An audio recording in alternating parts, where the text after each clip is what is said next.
Right, welcome Right. back again. This is Oh. take two to the Rocstedi podcast, episode 57 with Geoffrey Hirst. We had a bit of a technical issue before.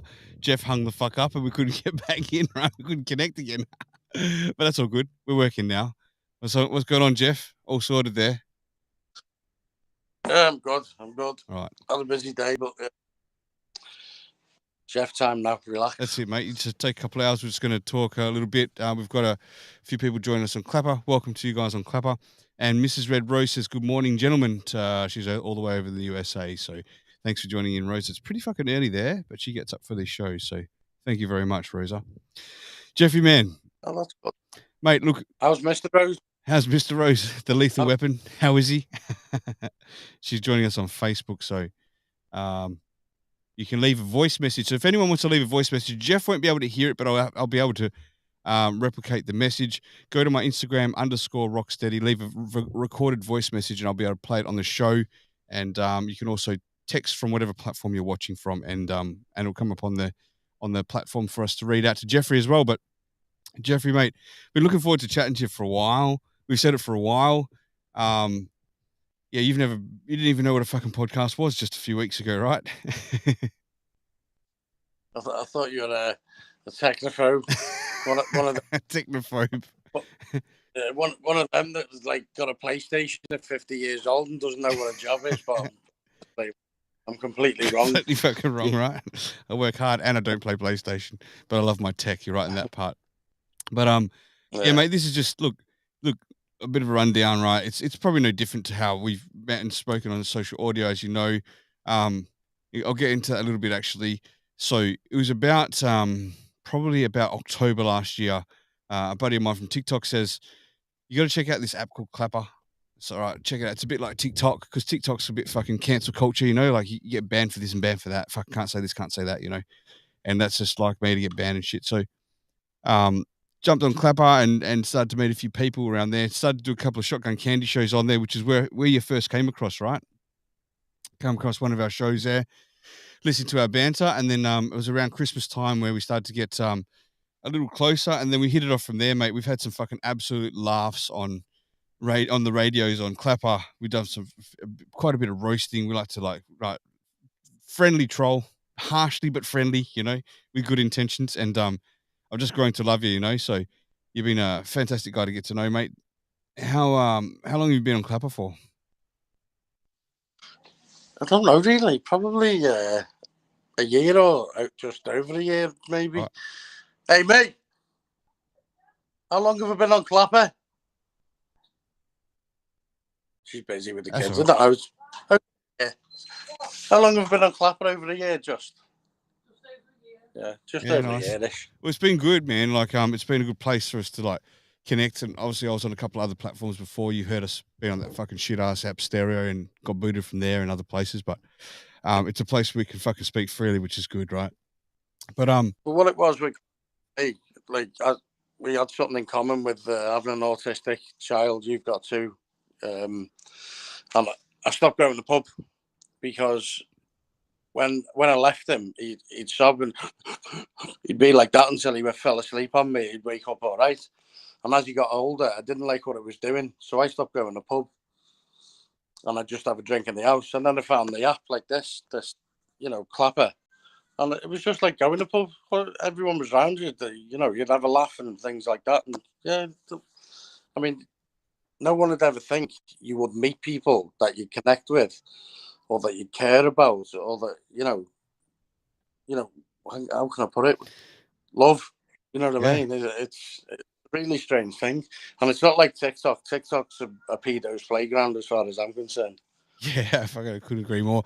But like, let's go into that a little bit, man, because I totally agree with you, right? Like when I've got my online friends, you guys are my online friends, right? But fucking real enough for me and the way that we go about things. I spend more time hanging out with you guys online because I can be with you guys while I'm working. I can be with you guys right up until I go to sleep, till I have fucking dinner, straight after dinner, just whenever it's convenient. You pop your fucking headphones in or your phone on, you're there. And when it's not convenient, you just switch it off, right? It's so much easier than getting in a fucking car and going to your mate's house and like, oh, better get home for the missus gets pissed off or whatever because fuck, got to put the kids to bed or whatever it is, right? And it's like the the amount of time that we spend with each other online, we get to know each other on this such personal levels, and you share this information with each other that you really do grow this fucking relationship. And like, all right, we're not physically in front of each other, but it feels just as good as. And I can say that some of my online friends know more about me than some of my fucking real life friends that I've grown up with, you know, because we just share these moments, man. And it's been you've been there through some great fucking moments for us, and I think vice versa too, you know. But it's been one. Well, yeah, we go through stuff, and if you go through stuff and you're there, you know, it's personal. You get to, I don't know. It's just mad how we got to know each other, and you know, we are mates. I agree, and the thing is that I might speak to other buddies around here, and I know they just think they're people across the world you've never even met. That's their thoughts, because they don't understand some of the conversations that go on. They don't understand the amount of time we spend with each other. I don't think my family really knows. Well, my wife does. She's pissed I'm always on the fucking phone, right? But we've got good morning, gentlemen, again from Mrs. Red Rose. Is that Mr. Red Rose that's saying that by any chance there, Mrs. Red Rose? Because I think Jeff's got a thing for him, right? By the way, you can send messages in. I've got a message from someone here. I'm not sure who it is. I'm going to play it here. Geoffrey, I'm not sure. I've never seen this profile before, but here we go. Hi, Jeff. Oh, it's Eric. Hi, Jeff. Dickhead. It's Eric. I just want to say hello. Eric, could you hear that at all? That was Eric. Eric's just left the voicemail saying, "Hi, Jeff." He just wanted to say hello. He's got a second message that's just come in here. We're just going to take two, Eric, in case you want to drop too many. Here we go. Jeff, I'm trying to get out to the UK to see you. Okay, babe. He says he's trying to get out to the UK to see you. Thanks, Eric, for dropping in. We're going to leave those messages from Eric now. We've got Dave Watson that's dropping in saying, "Good morning, Dave. How you going, buddy? You can leave a voice message for Jeff on the show. We're just going to chat shit a little bit here, just talk and get to know Jeff a little bit more on another level." And Mrs. Red Rose has just sent a message here, Jeff. It's a shame you can't hear him, mate, because the way we've got this one set up is through Facebook, so Jeff can't catch all the audio that comes through properly, but you can definitely catch it on the replay. But here we go. We've got Mrs. Red Rose. I'm Groot. It was Mr. Red Rose saying, "I am Groot." There you go. All right. So, there's those welcome messages that have popped through. But I can't see any chat. You know, you said I'd see the chat. No, you can't see them because you're on Facebook. You catch all this in the replay, you'll see it all, like what we all see now, but because the connection through there, because we need to go through a computer, but we couldn't. So it was the way of stopping all the glitches from happening. Jeff. Okay. I know you've had a pretty colourful past, you know, and I know there's some stuff you can share, some stuff you can't, and there's some stuff we haven't talked about either, and this is kind of like a bit of the purpose of this show. Is I like to, oh, look at that, we've got the Shotgun Candy King, who's Elvis, says, "Does Jeff ever chat on Clapper while he's shat on a crapper?" Does Jeff ever chat on Clapper while he's shat on a crapper? Possibly. Bombastic certainly does when he's on there. A third of his life on it. What's that? Bombastic has to. He spends a third of his life on it. He certainly does, yeah. But let's welcome King. Good to hear from you, brother. I think people will be pleasantly surprised to see you around, King. So thank you very much for joining in. But just going back to I know your dad passed away recently. Sorry to hear. Yeah. But I want to go back to your childhood a little bit. If you want to share anything about where you grew up, where you were born a little bit, you know. I was born in. Josh just said, "I heard that." He said, "Sorry." Josh just butted in. He said, "I've heard that." He's here listening as well. So there you go. I thought you were coming up today. I thought you were going up today. And then you were some mate you are. I was born in Portree on the Isle of Skye, Scotland. My mum was from around the Merseyside area. My dad come out the army early. I think it was because I was being born. And then he was for want of a better word, a mercenary. Something happened in Scotland and we had to come back. My dad kept getting pulled in by the police, something to do with a double murder. Whether it happened or didn't, I'll never know. But we ended up back down here. My dad brought me up. I think he wanted me to be a mini, like Cray or something like that. But I didn't have it in me, my heart, the nastiness. When I was 14, they had someone in the basement and they were doing nasty things with getting a knife and cutting bits of skin back, putting salt and clothes in it. And my dad was trying to get me to have a go. I wouldn't. My dad was really disappointed in me. I'd done martial arts from 9 years old, got 49 points in the FSK. I was really good at it, done it till I was 19. Then I had to stop because I had bad hips. I became a Christian at about 19 as well. And my dad was dead disappointed in me. Well, he's always disappointed in me anyway. He said he'd wished I was a drug addict because he could have locked me in a room and healed me of that, but he couldn't heal me of that God shit.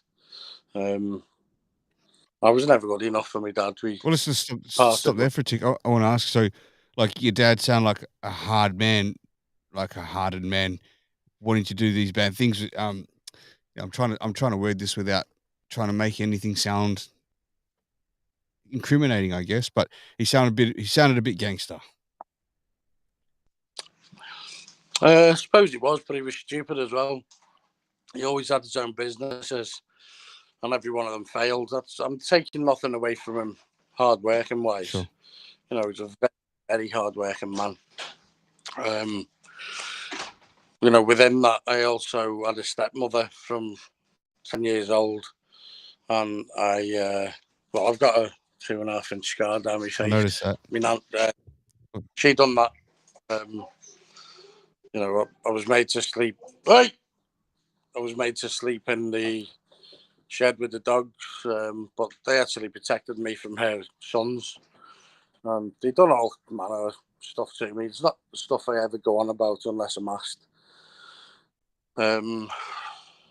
Yeah, that ended when my dad met another woman. I think it was 14, 15. I'd got expelled from nursery, primary school. I think my mum slept with the headmaster, so when my dad did split up, so I think that kept me in there. I had a few senior schools due to. Sorry, 1 second. You're right. Sorry. You're right. I had a few senior schools due to a lot of issues. I'm on a podcast. Be quiet. They're not distracting if that's the case for us anyway. It's all good. Okay. Yeah. The noise is fine. When we moved with this woman, like, everything was great. I excelled at my martial arts. I was in local papers. Everything was good. Before that, I got suspended, I think 14 times, and then I got expelled. That's a lot of times that's a lot of times before getting expelled. So your mum must have been doing a good one with the principal there, mate. Nothing to do with me mum at that time. Right. I lived with me dad. Right. And my stepmum tried to pay me to go back and live with me mum, but although I had this horrendous life at the time, I was a bit of a stubborn lad. I wanted to be with my dad, although my dad had his own business and didn't really happen. He stayed at work sometimes, so he didn't see a lot of what went on. And it took 6 months of us being with this other woman for me to tell her what had actually happened with my face. And when it did, my dad went back. I was in the passenger seat, and he went in. He just kicked the door basically off his hinges, and she came flying through the living room windows. He just picked her up and threw her right through the windows. So, how did she do that to your face? Right, well, there's a lot more to what went on. The dogs, pouring off milk on me breakfast every time I wouldn't eat it. I'd get cracked around the back of the head. There was loads of stuff, but that particular instance, I was taking too much peel off the spuds, and she was hitting me with the some kind of utensil, ladle, rolling pin, whatever, around the back of the head, and I just had enough. I said, right, I'm going to tell my dad. I told him a few times, but it was kind of unbelievable what was happening to me. So, whether he thought I was making it up or, and she was dead clever. She'd twist it. So anyway, I went to this particular time. I went running to the front door. As I opened it, she grabbed the back of my head and put my head through the window. And it was, I can't even remember that side. Yeah. I had like 98 stitches out and in. I was lucky it didn't touch my eyeball, he said. But anyway, I wasn't comfortable enough to tell me dad as I had previously, and he didn't believe me. So that was that. So what did you tell her? What did you tell your dad at the time that was? Just over my slipper. Right. What she said to tell. Right. So then we met this new woman. I think like she knew there was something wrong, and she gave me like a couple of glasses of wine this night and started asking me questions and all that. As a kid. And yeah, I was 14. Oh, right. When my dad met this woman, and Sheila, her name was, she's died now, unfortunately. I've kept in touch with her till she died recently, about 18 months ago. And she told me dad, and that. But my relationship with my dad went south anyway as soon as I was able to think for myself. So he was very controlling. So stuff like that. What did he want you to be when you grew up? Well, like a mini him, but I don't know, worse, I suppose. Everyone always said, like, in my later teens, I was worse than my dad anyway, which I was. But I had an experience in prison which led me to turn to God. I couldn't deny the experience. Can't prove it to no one, so I don't talk about it unless I'm asked. But I decided I liked my life then. I liked where it was going, but I couldn't deny God. I decided then, separate two lives, neither will meet, and that's how I kept it mostly. But there was times in me, like late 20s, early 30s, like I'd cry in church, like because I'd go, join in the service, pray, but then like the guilt would come, So I did it. Like I'd cry sometimes, but as soon as I got out of church, that was it. Bump. Separate again. Whether I got a phone call, and I did frequently in church. This has got to be done. Whatever, drug deals. We've got to make it happen. Be like, right, I'm in church. I'll see you later. What, in church? And then I get it off the lads. What are you doing in church? You're like a Christian or something? No, I'm going to church. But like me close mates knew anyway. So it was a bit of a. All right. So okay, I've got a question from the King. He's just written. This is from Elvis. This is the buddy I keep telling you about, which he's been absent for a while, but he's fantastically here in the show. So he said, "How's your relationship with God now?"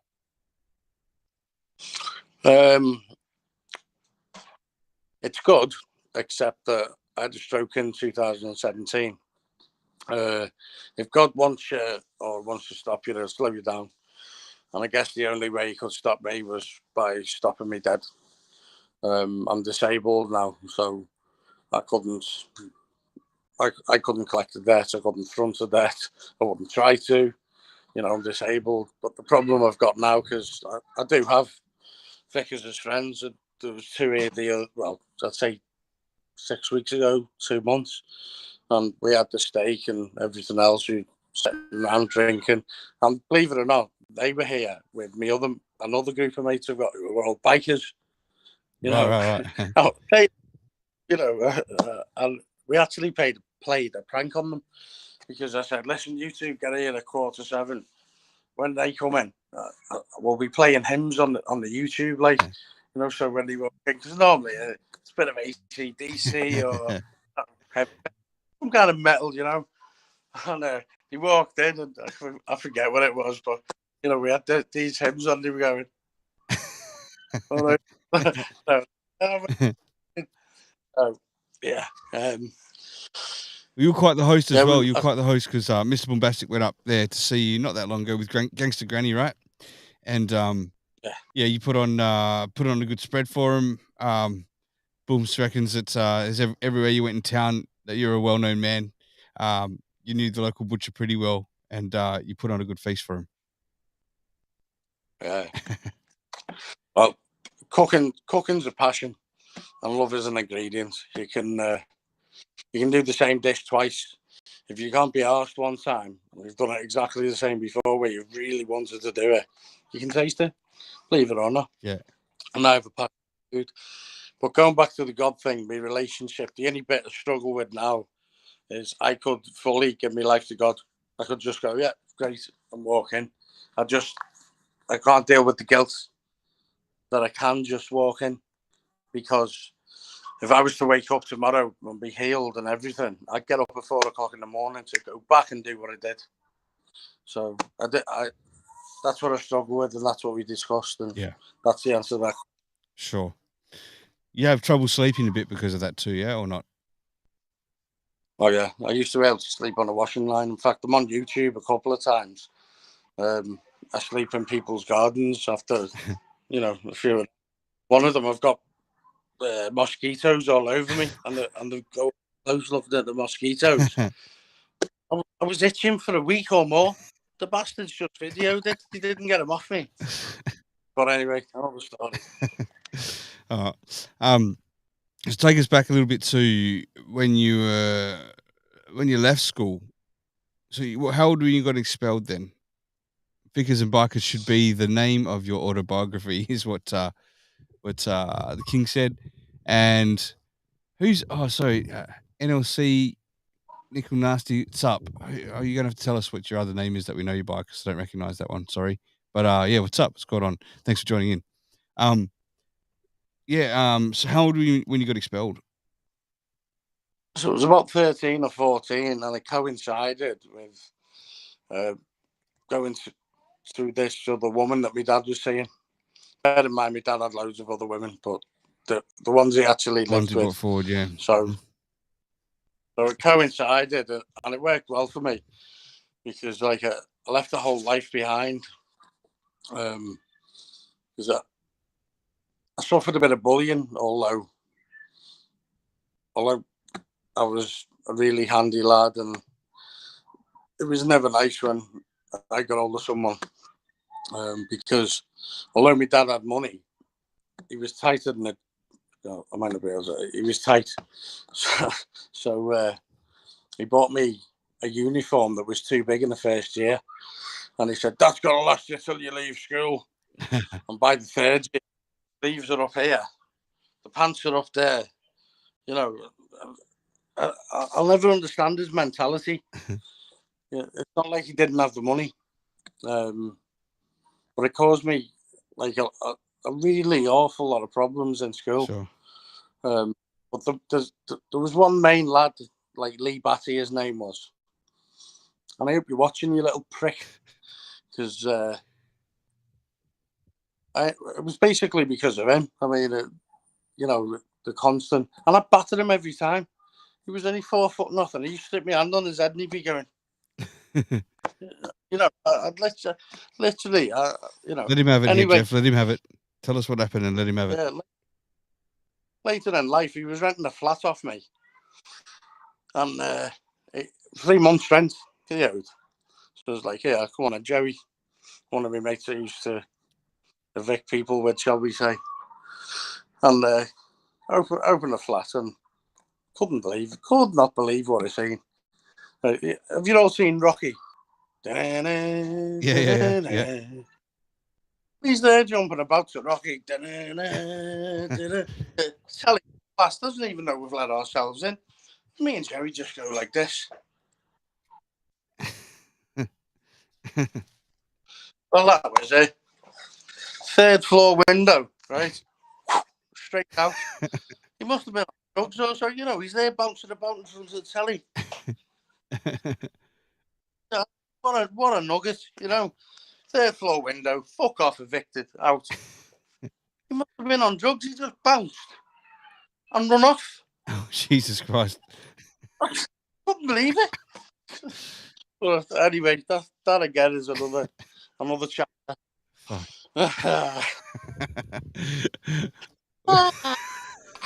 By the way, folks, Jeff's got the best laugh you've ever heard in the world. It's hilarious. Got a couple of messages coming in, Jeff. One from Mr. Bombastic says, coincided. That's your word of the day, Jeff. And also, remember Lauren, the one that just talks and talks and talks and doesn't shut the fuck up? She's here. She says, hey there, you Trump loving ass. I saw she wrote a message. She said, Jeff, what's up, pal? She just wrote that as well. Boom. How are you, fella? I mean, she's saying hi. She rums her fingers through her 5 o'clock shadow. Yeah. But yeah, nice one. So that's the truth. What's that? That's the truth. Boom says, was waiting ages for that laugh. It'll come out a bit later. Let me pour on as well, Jeff. I went to pour one before the show and I spilt it all down the front of me fucking jacket. You wouldn't believe it. Just before the show, I was like, motherfucker. And I was spilling. Going back to the Don't be angry because my beard game is better than yours, she reckons. And you know what? It is. Sorry, Lauren. Thank you. You have got a hell of a good beard game. But cheers to you, Jeff. I would have the Viking Cup because, you know, YouTube, whatever. Yeah, so going back to the relationship with my dad, we parted company for quite some years. I got my first legal business when I was 21. I don't know, 18 months later or something, I got the opportunity to open a big kebab house in a busy area. Cost me nearly £100,000 with the lease, and being young and silly, all new equipment and expensive tiles, all that kind of stuff. If I knew then what I know now, being older and more experienced, I'd have gone to an auction where a business had closed down and just got a job lot, saved myself a lot of money. But like I said, young and stupid. My dad popped up out the blue, and he said, I heard you working here. I'm not working here, I own it. And he said, he looked around like that. He said, you own this? I said, yeah. He said, you'll never make it while you've got a hole in your ass. I said, oh, is that right? And my new place had just opened. Less than a month old anyway. And yes, I also got a car. It was about 2 years old, maybe about 3-4 months ago in comparison. So I said, all right. I said, let's go for a drive. Let's see what you want then. He said, yeah, okay. So went outside, beep, with the car. Dad's like, is this yours? I said, yeah. Oh, very nice. You know, got in the car. It was a big 5-litre Mercedes. So I drove down to the other shop. It was, 3.5 miles away. Pulled up outside. You know, when the staff like, oh, here's the boss, grab a cloth, brush the floor, do shit that doesn't need doing, just look busy, you know what I mean? Sure. As we walked in, I said, do you want a burger, Dad? And he went, no, go on now. A bit peckish, and I walked right round the counter. What am I? My dad's going, what are you doing there? Looking to see who's here. I said, this is mine as well. I said, about that hole in my ass. Do you know what I mean? Yeah. So, my dad was like, I don't know. Was that his way of like words of encouragement, or was he just trying to put you down, or was that him saying not letting you know he's fucking proud, you know, or what? My dad was never proud, you know. The God thing finished it, and even though it turned out to do more like heinous things than he dreamed about being that kind of man. You know, that was still not enough. You know, later on in life, he robbed me of 18 grand. You know, it finished the relationship till I had my stroke. But that's going right on. The problem he had is he'd had trouble where he lived in North Wales with these drug dealers. So I checked them out and all that kind of stuff. And, you know, they were heavy material considering they were in sheep shagging land. So I gave my dad a job because I needed someone to manage my other shop, having a new business. And I let him have the flat upstairs. And I don't know, I dealt with his problem as well. You know, checked out the coppers, the area where they lived, all that kind of stuff. There was only 2 coppers, one for the day and one for the night at the time. So I was like, oh yeah, this is easy. And, you know, got a few lads together, you know, give him a 4 o'clock knock, went in. While he was in bed, give him a good baseball bat and made sure they had a little stay in hospital, just a little warning. And while the coppers were going there, we were going to his sons as well. So we knew exactly where the coppers were. You know, that wasn't an issue. But they were up by the time we got there. Obviously, they had a phone call. So even that wasn't a problem. There was 4 of us and him and his wife, obviously. You know, he wasn't going to hit the woman. You know, she got in the way. She just got pushed out the way. That was it. No, nothing bad. But he got to stay in hospital. So give me dad the job, give him somewhere to stay. He said, right. Said, you stay here now. When the time's right, I'll go speak to them. You'll have a period of time away and then you'll get a warning, you'll go back and things will be all right. But no, me dad, I should have known. It'd be in the cause there anyway. You know, but what can I say about that? But anyway, I'm still paying £1,800 a week, wages, stock. That's without the rent and stuff like that. And because bear in mind, I got this business. It was taking £7,500 a week. I knew it could take grands, and I got it up to £4,000 a week. The problem was when I took it over, I inherited people of Muslim orientation, and when the pub was kicking out, they'd have the flip flops off, the feet in the sink with my freshly chopped bleeding lettuce, washing the feet. You know, oh, prayer time. I said, fuck prayer time. Get your ass up there on that counter now. They're walking past and going up there. Are you taking and my fresh lettuce in there and you're dripping your feet juice all over it? Well, I sorted that right out. Fucked them right off. You know what I mean? That for starters. I promised I'd keep them on, even though like I didn't like them anyway. But there's no way I was having that. Sure. So they got fucked off. I had the business taken between 3.5 and 4.5 a week, depending on what week of the month it was. Oh yeah, and I don't like football. I hate it, but I had to follow football to know how busy the pub was going to be, to know how busy I was going to be that night. Yeah. And for deliveries and stuff, and I bleeding a soccer, as some people may call it. But so anyway, I'm still paying this money, and I'm not getting the money back in the business accounts. Oh, so I goes up there one night.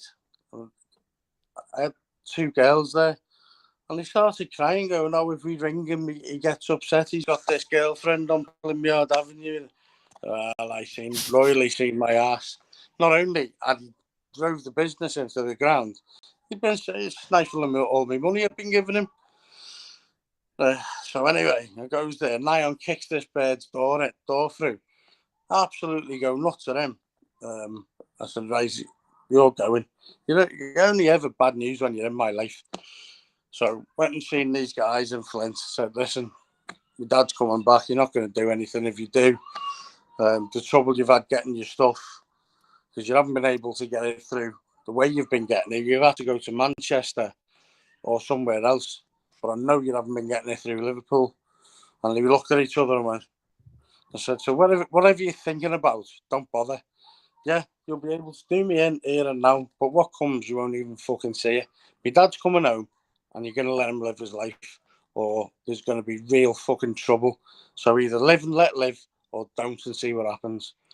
Luckily, they lived and let live. I got rid of me fucking dad that time, you know. So after Fucking that's hell. another fucking. But I Mate, suspect you want to go. We've got a few messages coming up here. Let me deal with them first so they don't get too stale here. All right, first we've got a message that's coming from Dave. So let's see what he's got to say. Here we go. I am Dave. Dave. Rocstedi. Hey. Dave from our friends online. You know Sam and Dave. You met Dave surely. Here we go. Yeah, Dave. Jeff. Jeff, good to meet you. I am Dave. I'm at work right now, so I'm kind of in and out of this podcast. So I haven't heard everything, Jeff, that you've said, but that's okay because you can't hear what I'm saying either. Also, good to see Elvis. Where you been, man? And of course, Boombastic and I am Groot. It's good to see you, man. But I'm Batman. Lauren and Batman. Okay. Have a great podcast. See you guys in a bit. Thanks, Dave. He just says hi, nice to meet you. He said he hasn't heard the whole podcast, but you can't hear him anyway. But he just said hi. So that was from Dave. But then we got a few on the screen here. We've got let me go back here this way to do it. The problem is I can't read it on the screen there because my eyes are going shit. Here we go. Let's go back this way. Where he says the king says third floor window, fuck off, evicted. He's just laughing at what you said there. And he said hardcore dads rarely say they're proud of it, but often are, especially when they see their boy is a man. The king just said, did he just say people of Muslim orientation? I love this guy. And Boombastic says, finally the king gets to meet Jeff. Lauren, holy shit, the king is the king here. Yes, he is. King says, Boom's the black emoji hands. And then Boom says, it's for BML, Boombastic Lives Matter. And then Mr. Rose says, I'm Groot. So they're all just popping messages flat on the screen. Jeff, you can read that after, though, in the replay. But so there's a few joining us. Thanks for joining us, guys. Thanks for your support.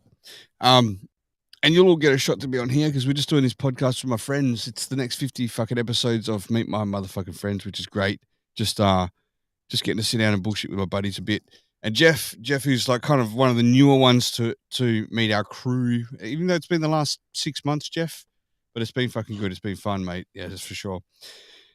That whiskey shots. I drank that a little bit fast, that first bit. Anyway. Stop complaining. Get it down, you Gregory. I have, mate. I've knocked the first few bits down there. It's just the initial hit, you know. I had a couple of beers before the show just to chill as well, but they didn't touch the sides, but the whiskey is for sure. Get me another bottle of red wine. Yeah, go on, hit it. Let's just drink. Let's have a drink together. There's another one done. But yeah, open it for me. Thank you. Let's talk about that, Jeff. You had a stroke, mate. Yeah. Valentine's Day 2017. Oh, it's a few years ago now. Yeah. Every moment that passes, you wonder how close is the next one. You don't live forever when you've had one, do you? Especially not when you've had one to the extent I did. What happened? Talk us through it. I was in prison. I was in the Scottish prison. I was awaiting sentence for $1.75 million of Class A cross border. So you were doing time already. You already had done a few years in.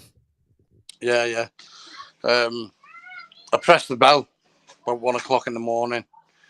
And I could see in the guy's eyes, you know, it was just another prisoner looking for drugs or something like that. So, you know, I said to him in the way I could say it, nothing wrong with me, you know. And he was like, get on your bed and see the nurse in the morning. Now, I later found out there was a nurse on 24/7 in that prison. But it is what it is. You can't move forward from the past. You can only move forward from where you are. By the time they opened the door, 7:30, 8 o'clock, I was basically among in the bed. I went out to hospital. Excuse me. And I wasn't meant to survive. They were just watching me. Then I did, and I wasn't meant to walk again. My talking was, maybe it would, maybe it wouldn't, but I certainly wasn't going to walk again. I was in hospital 11 months, 3 weeks. Shit, knocked you out that long. 11 months, 3 weeks. In hospital while you were doing time? Yeah. So what, like just the prison hospital? You just stayed in hospital there? Outside hospital, it was that bad. Oh, right. So does that time still come off your sentence? Yeah. Oh, fuck, that's kind of sound, isn't it? I ended up with, I got 7.5 years. And in Scotland, the laws are different. If you get 7.5 years, you do 7. And if you're good, you get the 6 months off. Which kind of means, am I fucking be good? Do you know what I mean? For 6 months. Sure, Who cares? So, but anyway, I had all kinds coming to see me. After 3 months, well, I'll tell you what the turning point was. Although I've got Amy and my kids here, I had a wife as well. And there was no secrets. It's not like, they both knew about each other. I had them both for 10 years, and it is what it is. I don't care what you think about it. They didn't mind, so I didn't. But anyway, there was the wife. She come see me about 3 months in. I said, look, the man I was, it's been hard getting my arse wiped and everything else. I never asked for help in my life, ever. I never even had to ask for help. If I needed it, it was always there anyway. People were always wanting to do stuff. You went for a pint and it's a pain in the arse to people who were, oh, all right, Jeff, just so they can say, I had a pint with Geoffrey Hirst. Well, fuck off. Do you know what I mean? And, yeah. While you're pausing there, Jeff, I'll just say, Jason, we're broadcasting on YouTube, Facebook, Twitch, Twitter, my Facebook page, also on Clapper, but you can't see Jeff on Clapper, but we're taking the messages over on the other platforms. And Lauren, I saw you dropped a message on Facebook, but I unfortunately today, the way that it's set up, I can't take that voice message unless it's on Instagram. So you have to type it out. But I will read your messages here on the screen as soon as Jeff gets back. He might be taking a slash. He said he might have to have a few piss breaks along the way. There he is there. And just before we go on, King says Rock needs a white wine sprinter. And Lauren says Jeff's calling you a pussy while he sips water over there, which is not the case. And is this another message from, here we go, Jeff, I don't think you can hear these. Here we go. I'm going to play it. Hi, Jeff. Hi, Jeff. It's Eric. I just want to say hello. That was Eric just saying hello to you again there, Jeff. Sorry. Eric's listening as well. Eric Clapperton.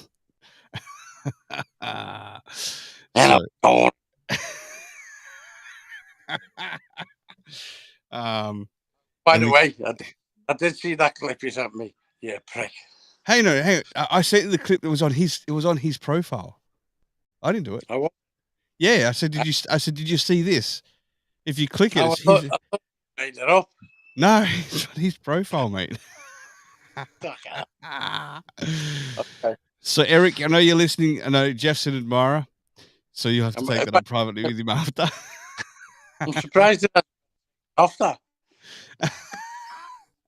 Oh, mate, you're a funny guy, Eric. Anyway, where were we? You told us about the stroke, and then you started saying about your wife 3 months in. You said, "Is Eric a little slow?" Yeah, he's a little bit slow. The king. He's I don't know what he is exactly, but he's a fan of Jeff. That's for sure. That's why he's here listening today. So shout out to you, Eric. Go on, back to you, mate. This is what they're writing on the screen. You'll see this after. Yeah, so something like that.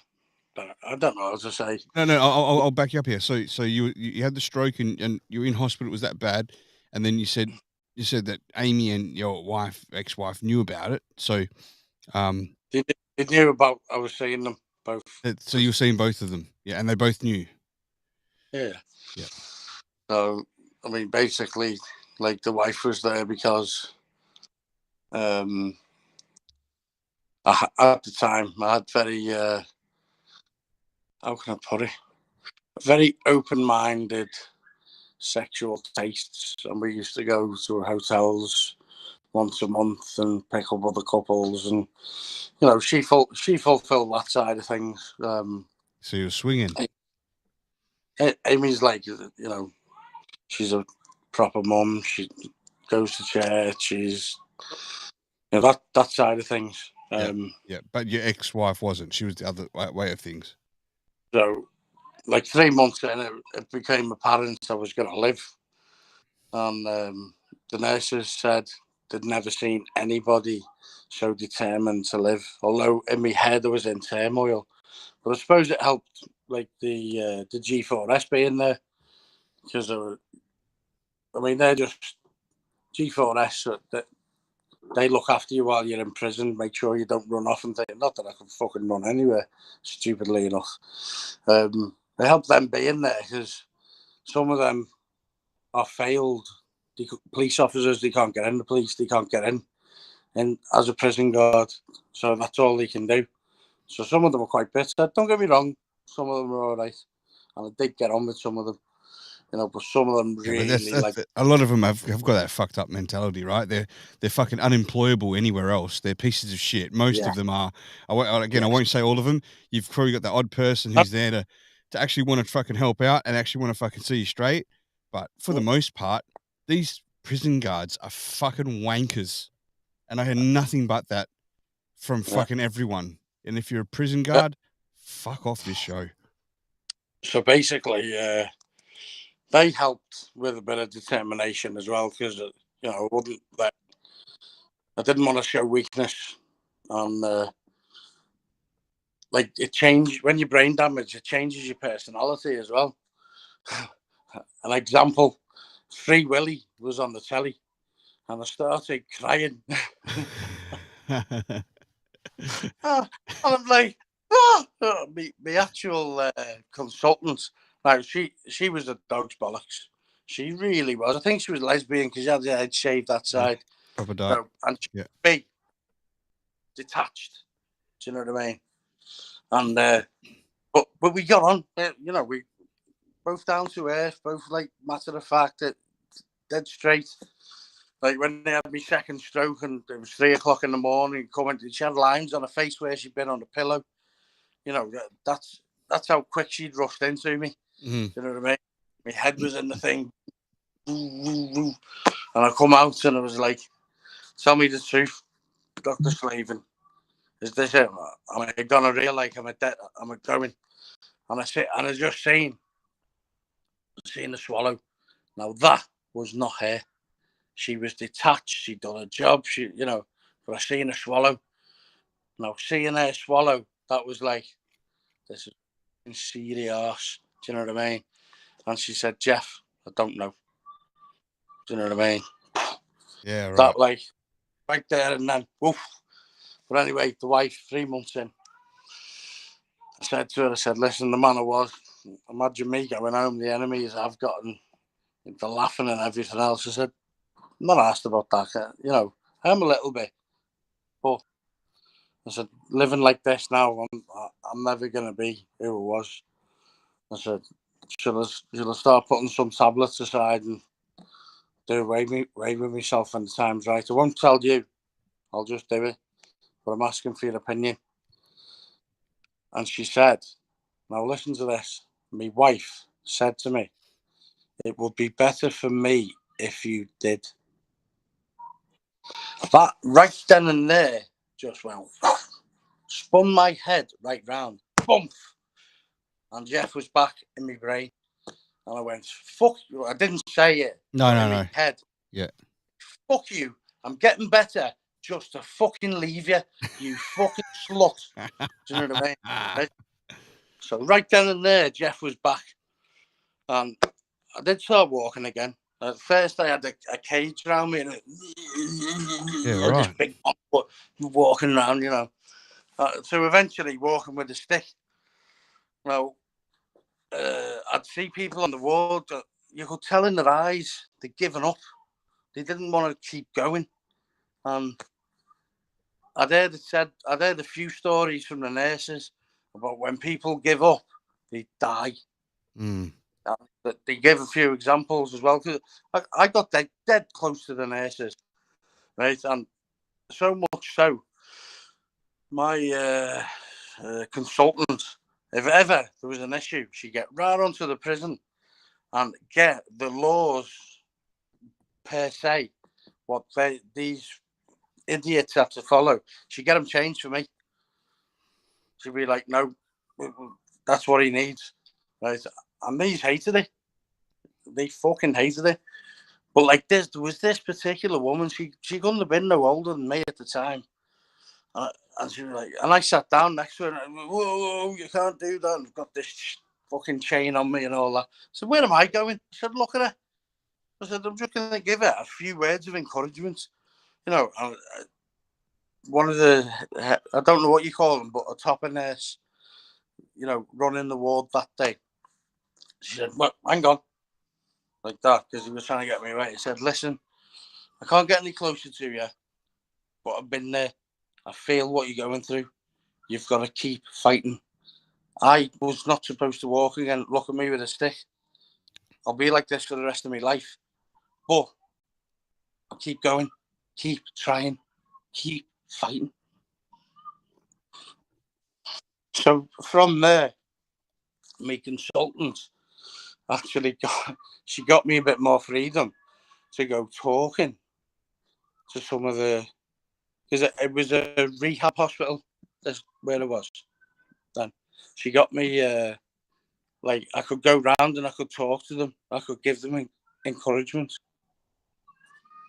So basically, that was like my life for 6 months. Every like hour, or if I was on a bad day, every 3 hours.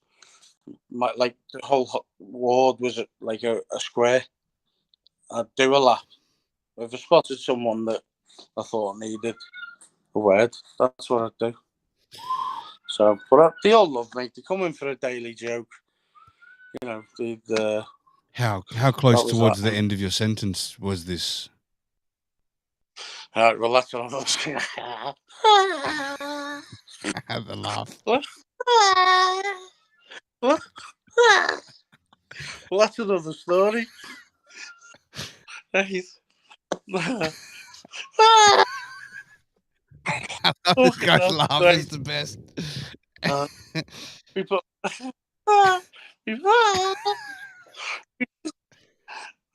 We put in an appeal, right?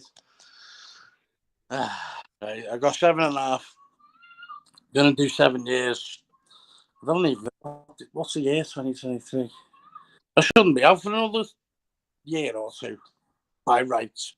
But anyway, now I don't know if you know what a CPAP machine is. If you've got sleep apnea, you've got a machine and a mask and all that. So anyway, I got my solicitor up there through.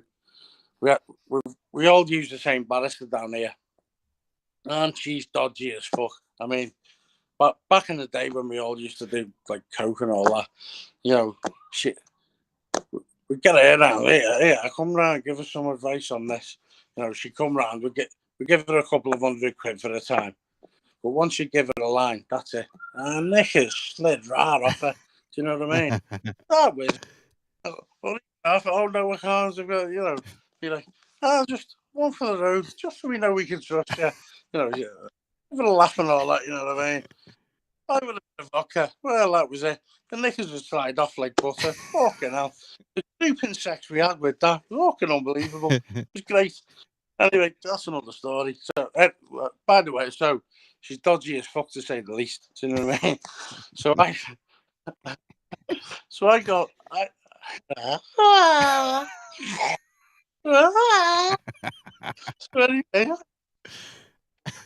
Fuck him. Can't hear me. No, sorry, shut the back with the kids. Yeah, but she can listen back to this, so be careful what you say. So anyway, she gave me the brief for Scotland because although it's the UK, it's two separate law systems. Laws are different and things. Sure. So anyway, he used to come into hospital regular to see me for one reason or another. And he said, right, your appeal's coming up, you don't have to go. He said, but I'm going to tell you about a film I recently watched. You know what I mean? Mm-hmm. Particularly do this. Right. You know what I mean? Right. And what's this? And there was this fella in a wheelchair like yours. And he had a machine like yours as well. He said, and he just tucked it under the wheelchair on there, you know, and he wore the mask. When he went into court, you know, it wasn't like the old mafioso where they're all sitting there, like, you know, Sure. good fellas. Not like that. I'm just telling you know. He said, you know, it worked in his favour. He got a little bit off, like. I was like, all right. He goes, you know what I'm saying, don't you? He always used to, you know what I'm saying? I'm not fucking stupid, you know. Yeah, I know what you're saying. Yeah, well, I mean, it's entirely your choice. You know, I'm just telling you about a film. Like, I get it. Fuck off. Do you know what I mean? So anyway, the thing about the CPAP machine, it's got to be plugged in. Yeah. Right? Or she can't breathe. Yeah. I'm just stuck under the wheelchair. I couldn't fucking breathe, could I? So I'm in court and I'm genuinely going, you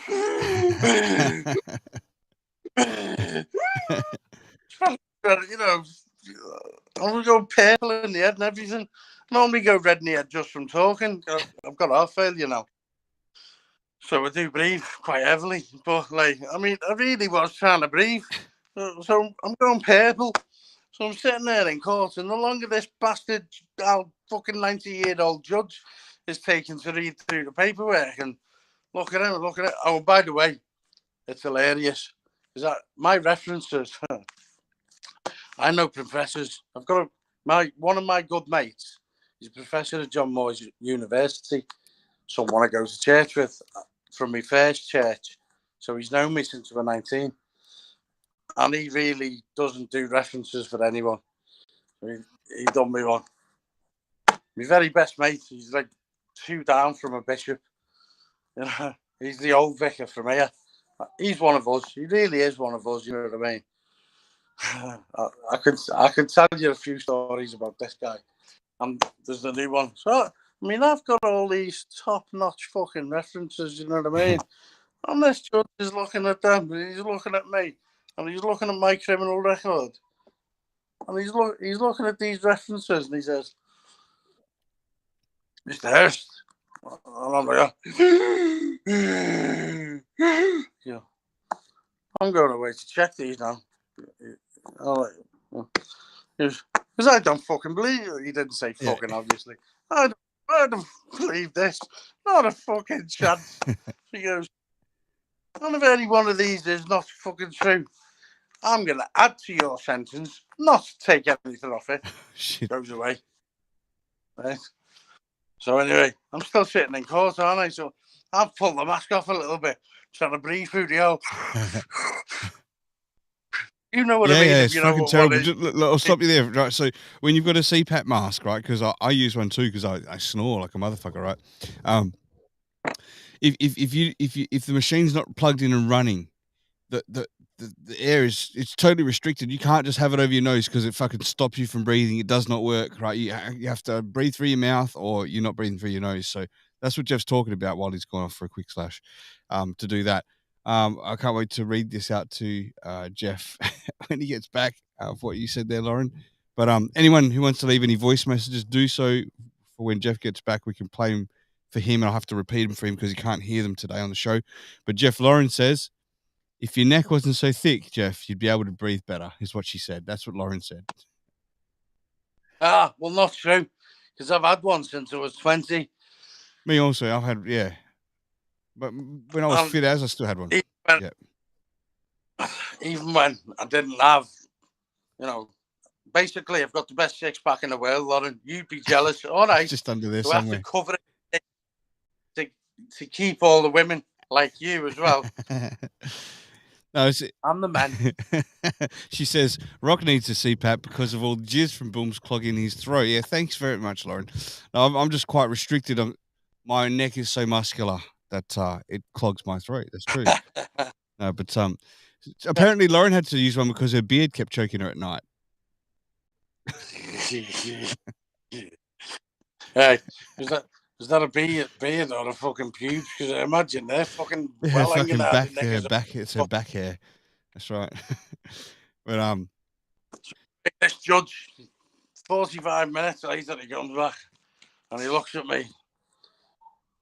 Hang on, I've got a pair yet. Nice. Okay. Mr. Hirst, he's speaking in Scottish. I can't speak all of them. You've got some very, very influential friends. I suggest if you ever come in front of me again, I'm going to punish you for it. You're going to abuse their trust. He went on for fucking ever. I nearly fucking went. I went blue and everything trying to breathe, listening to the cockhead. But anyway, it's 4 years in Scotland. You do, what is it, half or three quarters? I can't remember. I think it's 3/4. I think I've done just over 2.5 years in the end.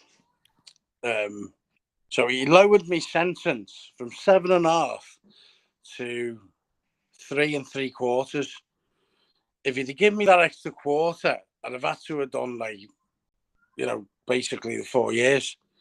So I mean, my solicitor really laid it on, thick, saying, what was he saying?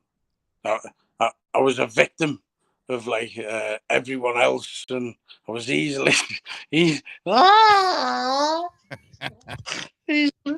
I was easily led. And he threw it on like you wouldn't believe, sure. You know what I mean? So thankfully, so we 3 3/4. So I think he only done 2.5 or just over or something like that. But I spent, like I said, I spent a year in hospital and my life hasn't been the same. But if you can go, or from the little bit you've heard, if you can imagine the kind of man I was, and you can go from being that I'm driving along and you see someone and they pass you, pretend they hadn't seen you, just driving, but you can see the whites of their eyes, right? You can go from that to being on a mobility scooter to them walking along, and this is the caliber of the men. I'd respect them if they just ignored me. I'd say, yeah, there's something about you, but going like that, that tells you the caliber of the man anyway. But if you can go from the man I was to taking that, you are mentally a very, very hard man. Because that's. I know how hard you're taking it, mate. You've mentioned it so much, and how much it's basically not just changed your life. It's broken you in one sense, right? But not in another sense. Yeah. Not in another sense. It's if you were the man that you used to be, as you claim, and I believe, then I wonder if we'd ever even had the chance to meet here on social audio and chat and become friends. You may have been busy doing other things. You wouldn't have had the chance to stay home and be home for your kid as well, or the one that's quite attached to you as well. Amy, did you hear her? No, I didn't. She said, absolutely never have gone on it. Yeah. She's amazing. Yeah, sure. Yeah. And no, it's look, I don't know. It's a terrible thing that's happened to you, man. I know that. You said you got heart failure. I had the heart attack. You brush off heart attack like it's fuck all, but I'm not here for sympathy, so don't start that bollocks. What's that? I'm not here for sympathy, so don't no, but it is what it is. It is what it is. I get that. I know you're not going for sympathy. I just see a man that's doing what he has to do, right? And he drinks like a motherfucking fish. I can't believe the amount you drink, man. It's just insane. Like, you can drink more than anyone I know for days on end. Yeah. Like, and knock it back like it's nothing. Yeah. I've had some practice. Yeah. So, I don't know if you want to get into this part a little bit. Around the time I met you, you know, I briefly met you, but then I met you at quite a devastating time of your life. Is it something you want to go into around Christmas time or not? Don't mind. Tell us, mate. Like, I met you. Where Huh? Where do you want to start with? Yeah, I'm just trying to form a base here. So we met you. We had a bit of a laugh. We had a bit of a roast. It was all good. I clearly remember being at the shops just before Christmas, right? Like right on Christmas. I can't remember the date specifically. It must have been 23rd or 24th, something like that. Today. And yeah, about you. Yeah, 23rd. And then I remember, like, you were telling booms and stuff. Like, I was at the shop, so I was only catching bits in my earphone. And then you're telling us how your daughter just passed away, and I was like, I couldn't believe. Is he talking about years prior? Is he talking about right now? But you were talking about right that moment that your daughter just passed away, and I was like, I couldn't believe my ears. Is it something you want to go into? Yeah, I don't mind. It's where do you want to start? I guess I'm trying to. That's the beginning of where I started to hear about it. I mean, what had happened? What was the news? And maybe can you go in? Can you go into the past first about your kids prior, about why there was so much time distance between you being able to see them? Okay. Basically, I had a brother. Not many people now. I had a brother. Well, they do now since Christmas. But very, very few people knew I had a brother. He wasn't actually, I don't know. For me, he wasn't normal. And I never liked him, by the way, because when my mother was pregnant, I punched her in the stomach because he kicked her. And she went, oh! So I punched her as well. And she's like, oh, wiped out. I'm 4 years old. I was like, don't you kick my mum. So I never liked him from then. Right. He always like tried to be like me and my dad. Not that like I realised how much like my dad I actually was. But he picked his mark. He was a coward, and Rock, you will get this analogy. You know, when someone says, I can take a roast, but you can tell they can't, so you go at them. Yes. We sniff him out, right? Right. Yeah. He just knew he wasn't. He'd pick his mark, and he'd do some damage, and he'd just be like, it was just like kicking a puppy. What was that about? What's the matter, lads? Sorry. Yeah, go for it. No problem. What's the matter? Do you need to wait? Yeah, you take him. If you have to take him, it's fine. No problem. Right, okay. You're right, mate. Hey, do whatever you got to do with the family first. Is no problem, man. Sorry. No, sorry. No, don't apologise. We're all good. Right. I was apologising to him. Oh, okay. Yeah, so yeah, he was a scumbag. Like one of my I've always dealt with motors. Mike was always my best mate before I had the pizza places, before I had the garages, everything. Okay. I'm starting from the beginning.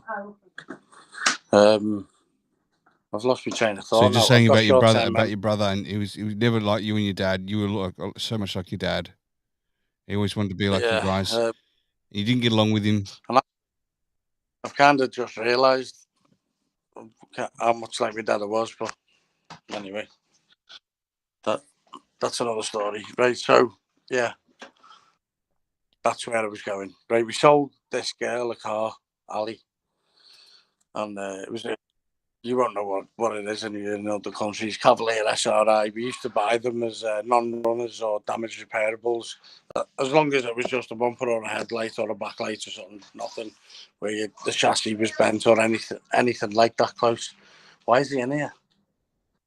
Right.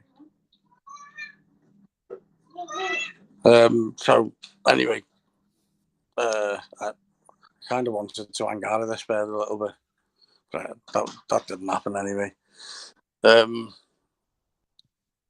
Never like my brother, ongoing feud. I don't know how we got talking, what we did. He used to goad me on the phone. But my granddad had died. I knew my mum wasn't there. What's going on? In, out. Has he got a drink? Right. So I knew he was in my mum's. And I knew my mum wasn't there because my mum used to just she'd dive on me with teeth and nails and everything because she knew what I'd do to the little bastard if I ever got him. Anyway, he opened my mum's front door, didn't he? Because I rang up. I go, "Where's my mum?" "Fuck off, Jeff."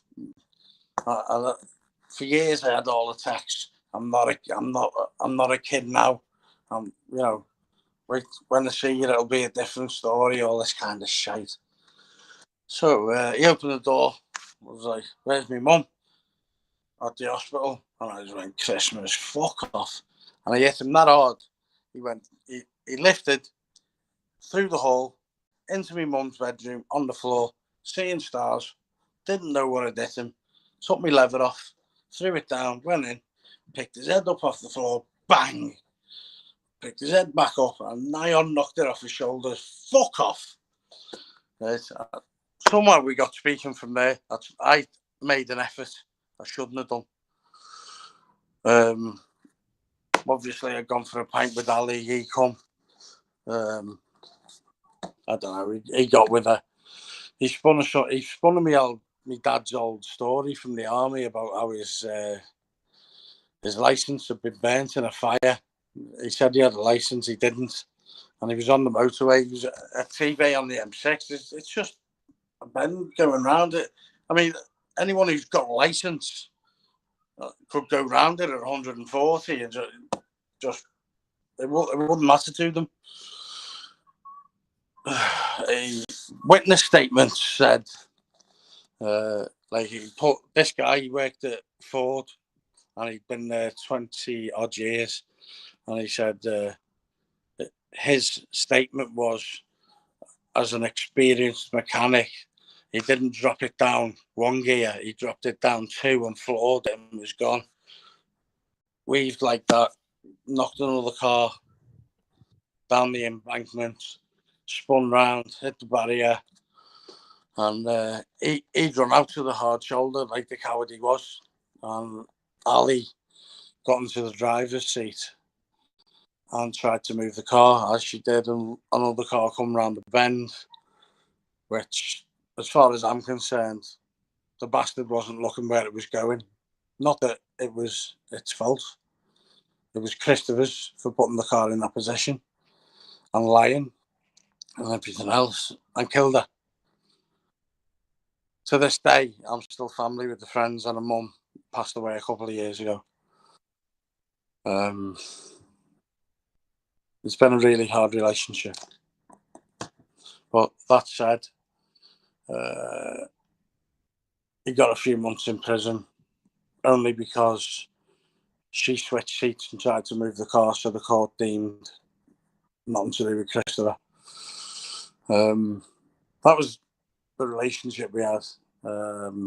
So anyway, I got 4 years in prison, or was it 4? I can't remember which stint that was, but it was a mediocre one. Christopher got me with my wife. How? I'll never know because she's dead now. You had a couple of kids. Yeah, I had a couple of kids with your wife. I'll get. You gone inside. Somehow your brothers ended up with your wife while you're inside. I'll never know how. She hated his guts. Really, we'll never know how. I can never find out. So anyway, yeah, he got with her. He married her. Wow. Yeah, he married her, and then he put my 2 kids in care when he had 2 children with her. So I found this out quite late and stuff like that. But a couple of months on, I'd taken steps. I was picking them up. The day I got out, I wasn't going to cafe, and I like food. Look at me. I like food. I wasn't going for a breakfast. I wasn't getting laid. I wasn't having a beer. I was doing nothing but getting my kids. From prison, I'd managed to get them out of care, and with Sally's, that was her name, with her nan and granddad, right? And the fact that they went there and they were speaking to me, were liaising with me, and well, that says a lot anyway. So I was going 3 days from getting out on the prison phone. I wouldn't mind, but I had the phone for years. You've got to use the prison phone a certain amount. So it looks like you're still making calls, yeah. Certain amount of time a week to make, consistent, so they don't know or suspect you've got a mobile. Yep. I just wasn't expecting that bastard to answer the phone. So it was on the prison phone. So he found out I was going to get my kids, and he was trying to build a relationship, basically, so he could hurt me. So I rang them up 3 days from getting out, 3 days from having my children back. And he answered the phone. But anyway, Jeff sort of kicked in. All I was on the prison phone, and all I said to him was, Christopher. And I heard. So he picked up the phone knowing it was going to be me. But when he heard my voice, he still shit himself. I heard the swallow. Heard it. I said, Christopher, haven't seen you. I remember the words exactly. All of them. Haven't seen you for a very long time. I'm just looking forward to some quality time. Just me and you. Put the phone down. I wasn't arrested. I wasn't interviewed. I wasn't nothing. He went to the police. The police just picked them up, put them in witness protection. And that was the last I seen of my babies. He said, it's Geoff Hirst. He will kill you. You know what he said. Quality time, you and him. You've both, Sally and Christopher told them they believed they were in imminent danger. The police said, it's Geoff Hirst. He will kill you and he will get away with it. And yeah, they were right. I would have. And I would have got away with it. So, anyway, I was in family court for 18 months. I knew I was never going to see my children again. But I wanted to go through the process. There was times that my barrister, which for the family court was a woman, she'd hold me. She'd hold me and cry. I wasn't crying. She was like, what's being done to you is absolutely unheard of. Every time they come to family court, they were in armour-plated Jaguar. And they had armed guard either side of them. Not both of them. Each one of them. Armed guard. Walking through the family court. Unbelievable. More unbelievable now. I'm a bit older as well. And I had to go through 18 months of, because I'm a criminal, of listening to whatever was said about me was automatically believed because I was a criminal. I also had, the judge was given a file on me. It was probably all true, to be honest, that we were not allowed to see. My barrister was not allowed to see. No. So if you can't see it, how can you defend yourself against it?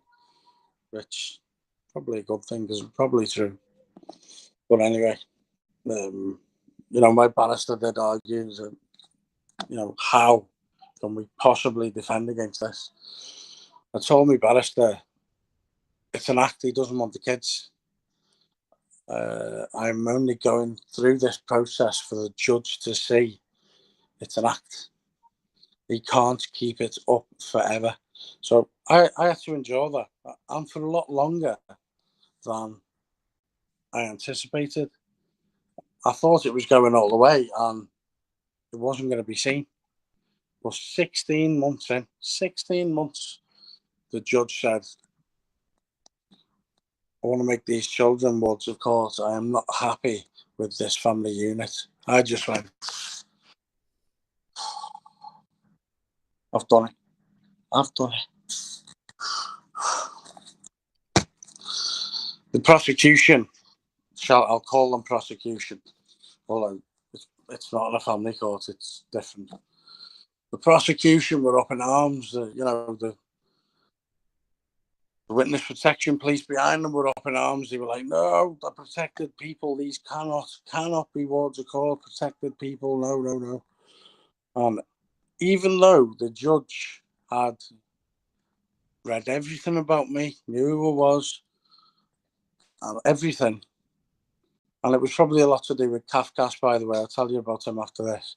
He said, I'm stopping this trial.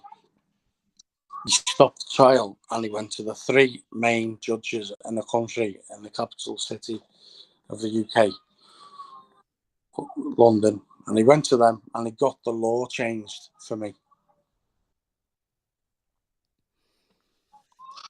He made my children wards of court. I spent 4 days with the head of Kafkas. Kafkas is like the main children entity. Whatever they recommend happens. It's not social services. It's not like that. Kafkas is another level. And his name was Guy Mitchell. He was head of Kafkas for the Northwest because it was a high-profile case, because they were in witness protection. Close the door. So he came to see me, and he spent 4 days with me. By lunchtime of the first day, he said to me, he said, you know what? I thought I had your number. Reading this file. Not this file. This file. I thought I had your... He said, Jeff, you are one complex person. He said, you're not the person that's in there. He said, well, you might be. He said, but different animals are what I expected. He said, don't repeat this because I'll never admit it. Your children will be better off with you.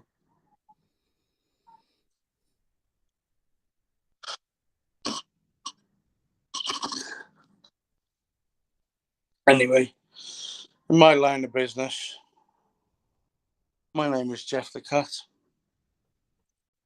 A nickname. Jeff the Cat. Well, cats, they have 9 lives. I'm not going to say anyone's rank or anything else, but I had someone on the law on my side. So he told me who the snitches were. And by the way, if any of you are involved in anything untoward, it's fun, isn't it? But anyway, the people that snitch on you are the people you don't expect, so close to you. But he told me who the snitches were. And he said, about my children, he didn't want to get involved. But he said, listen, I'm going to risk it. He said, this is the price. He said, I'll get their address. So he just come back with, listen, I can't help you anymore. He said, it's the end of our relationship. I'm being watched now. He said, your case is not only locked, double locked and triple locked on top of that. He said, that's it. It's the most high profile thing ever. He said, I can't believe it. He said, no, you're a cunt, like he said, but wow. So he said, I can in Scotland. Now my lad was about 7 years ago. He contacted me and he said, Dad, I've been looking at your Facebook for years. He said, I've been told this, then, and this about you. He said, but you look like a proper dad.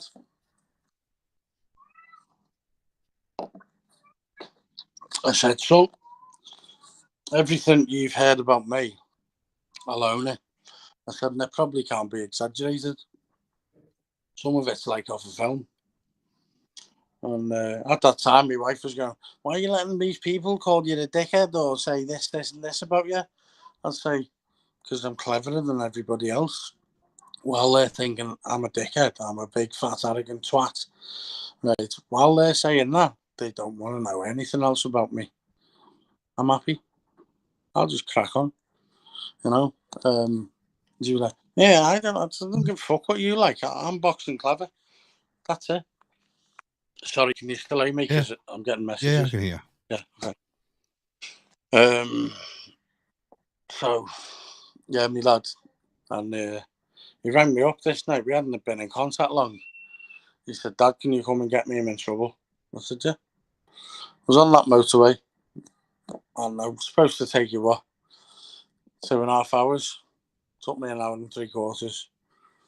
120, 140. Fuck off all the way. When I got there, there was the witness protection police were there.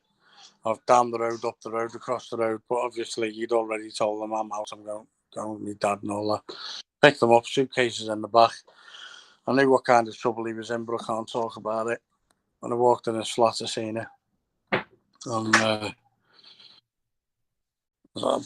picked them up, brought them down, got him sorted out, job and all that kind of stuff. He's gone back home now, Scotland, but we do talk.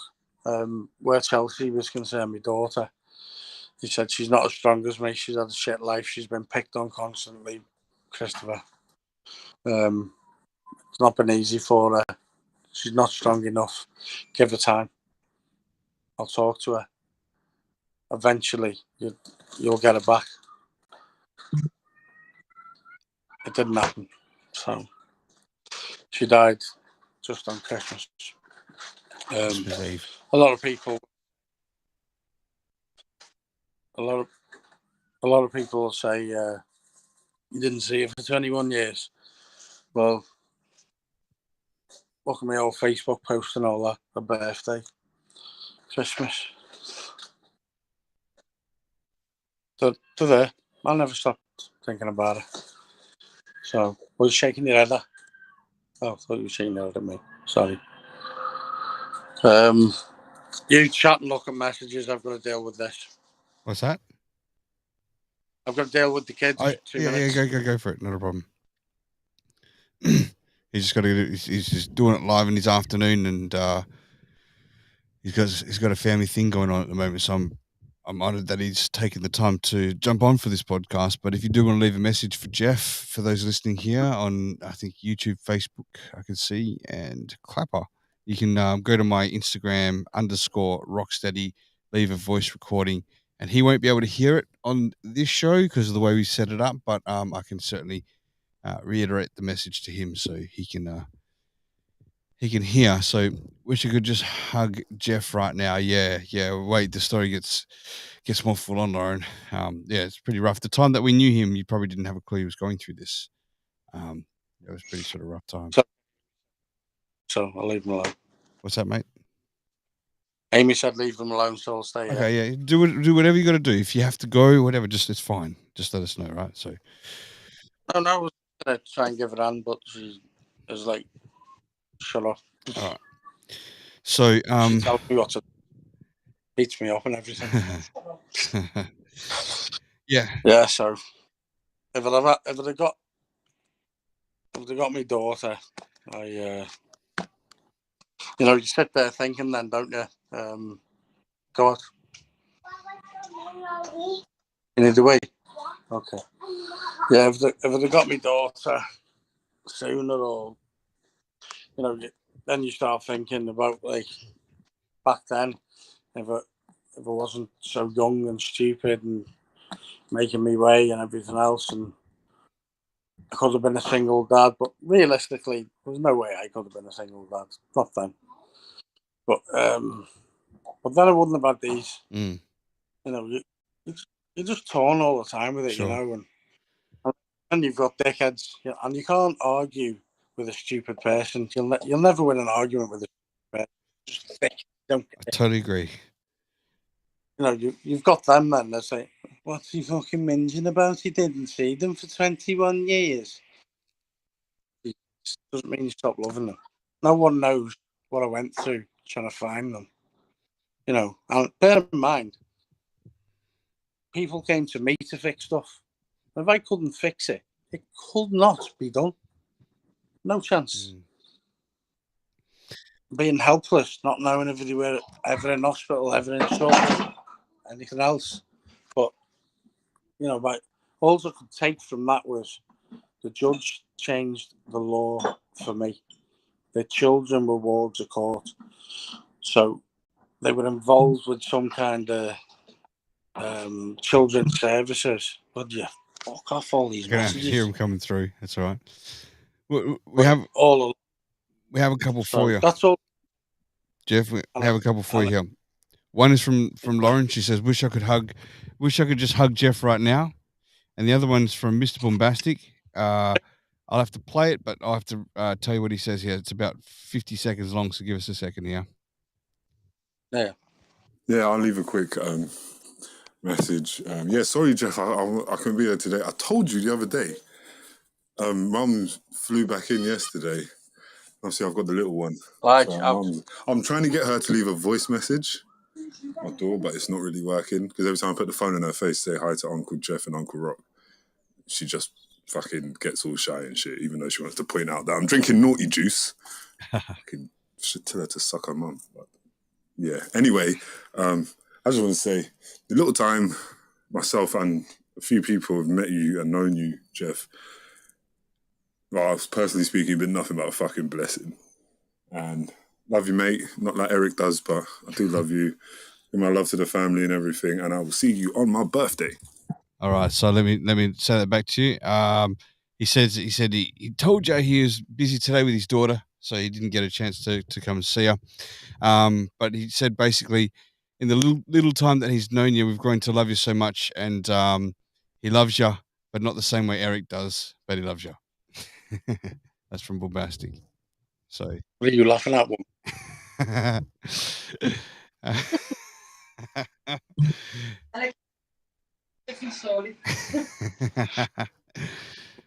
kind of love him the same way Eric does. Eric, if you're listening, Jeff loves you, mate. He loves you.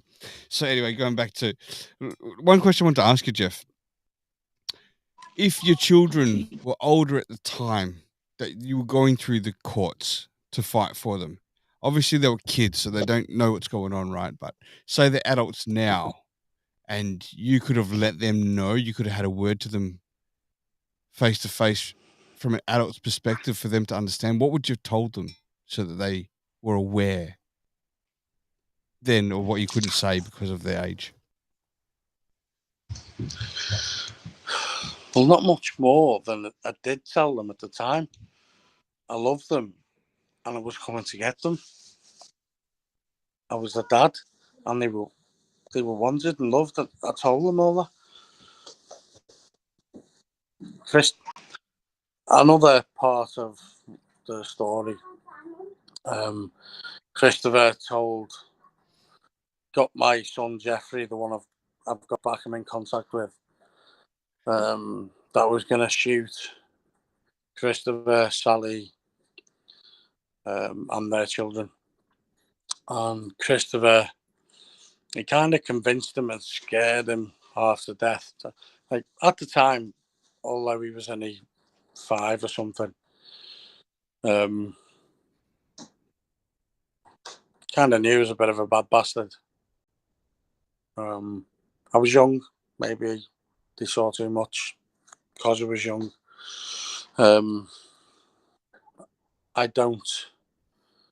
I finished fighting with myself over that. That was probably a lot to do with Christopher managed to convince Geoffrey to tell the court I was going to shoot them all, not him and Chelsea. It was a hard thing to swallow, listening to him repeat it in court. But I knew it was Christopher. When he rang me, when we got in touch, when we managed to have a few conversations, I actually didn't like him as a person.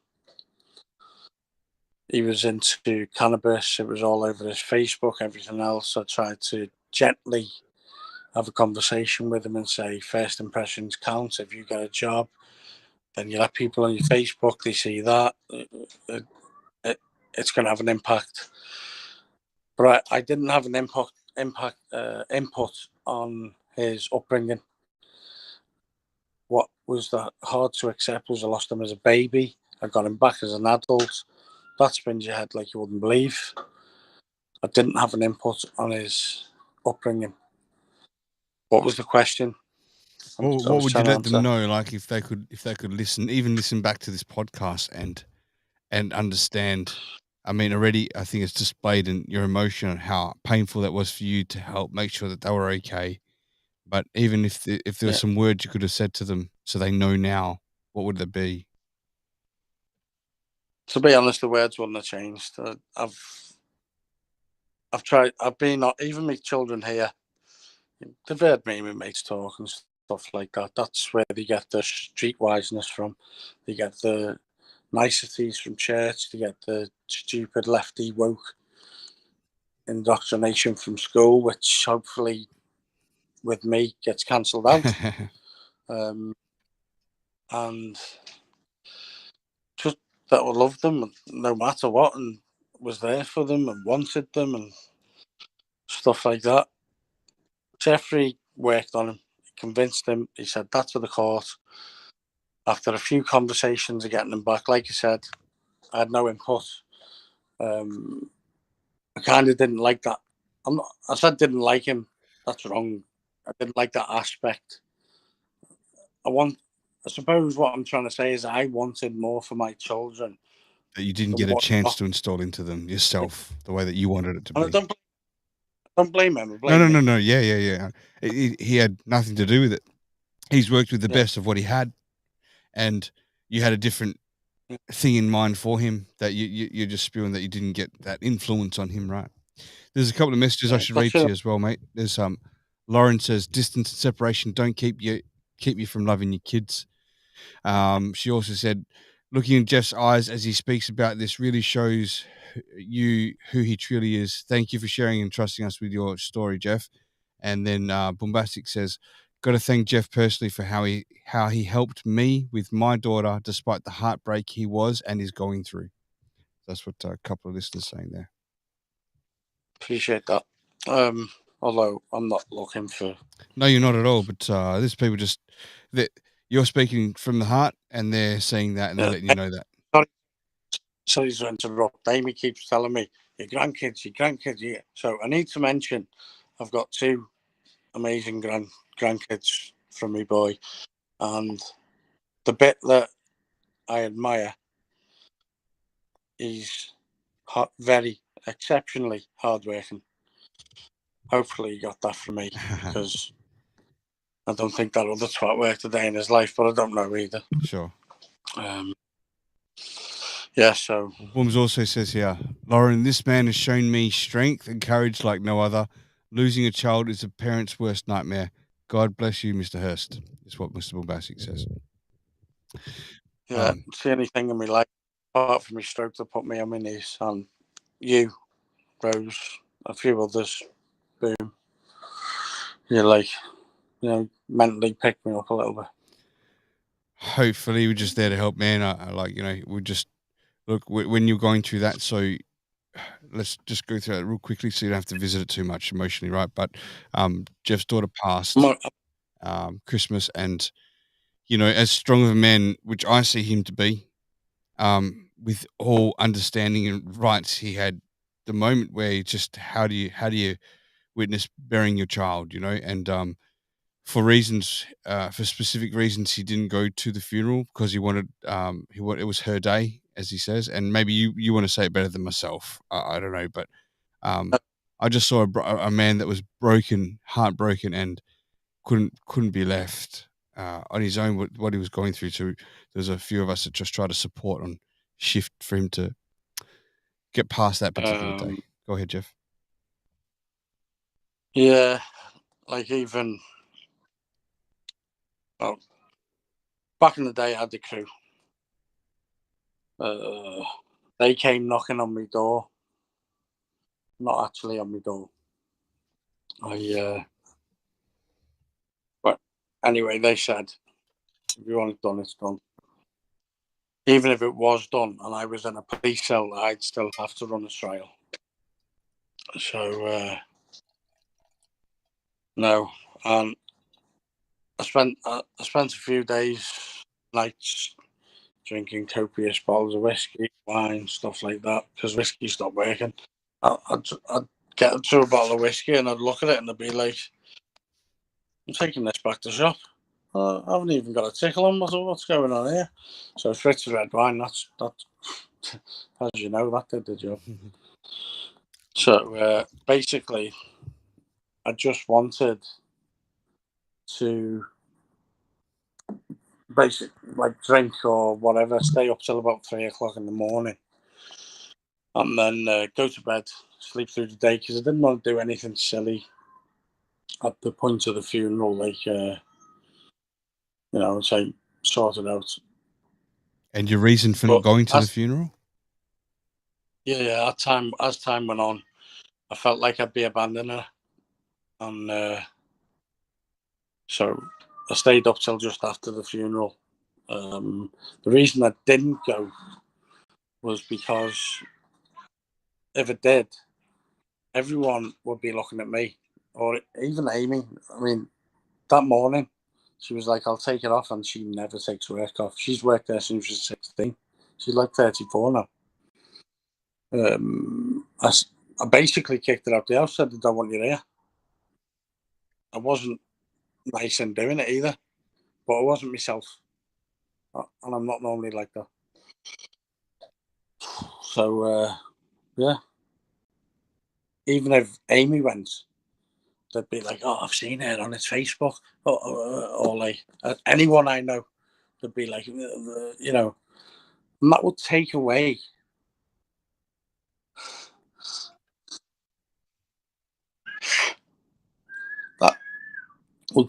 from her and her day and people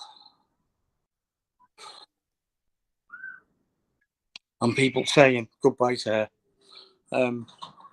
That's why I didn't go, because it wasn't about me, it was about her. And it was one of the hardest things I've ever done, even though taking myself out of my body, looking in, I knew it was the right thing to do. Trying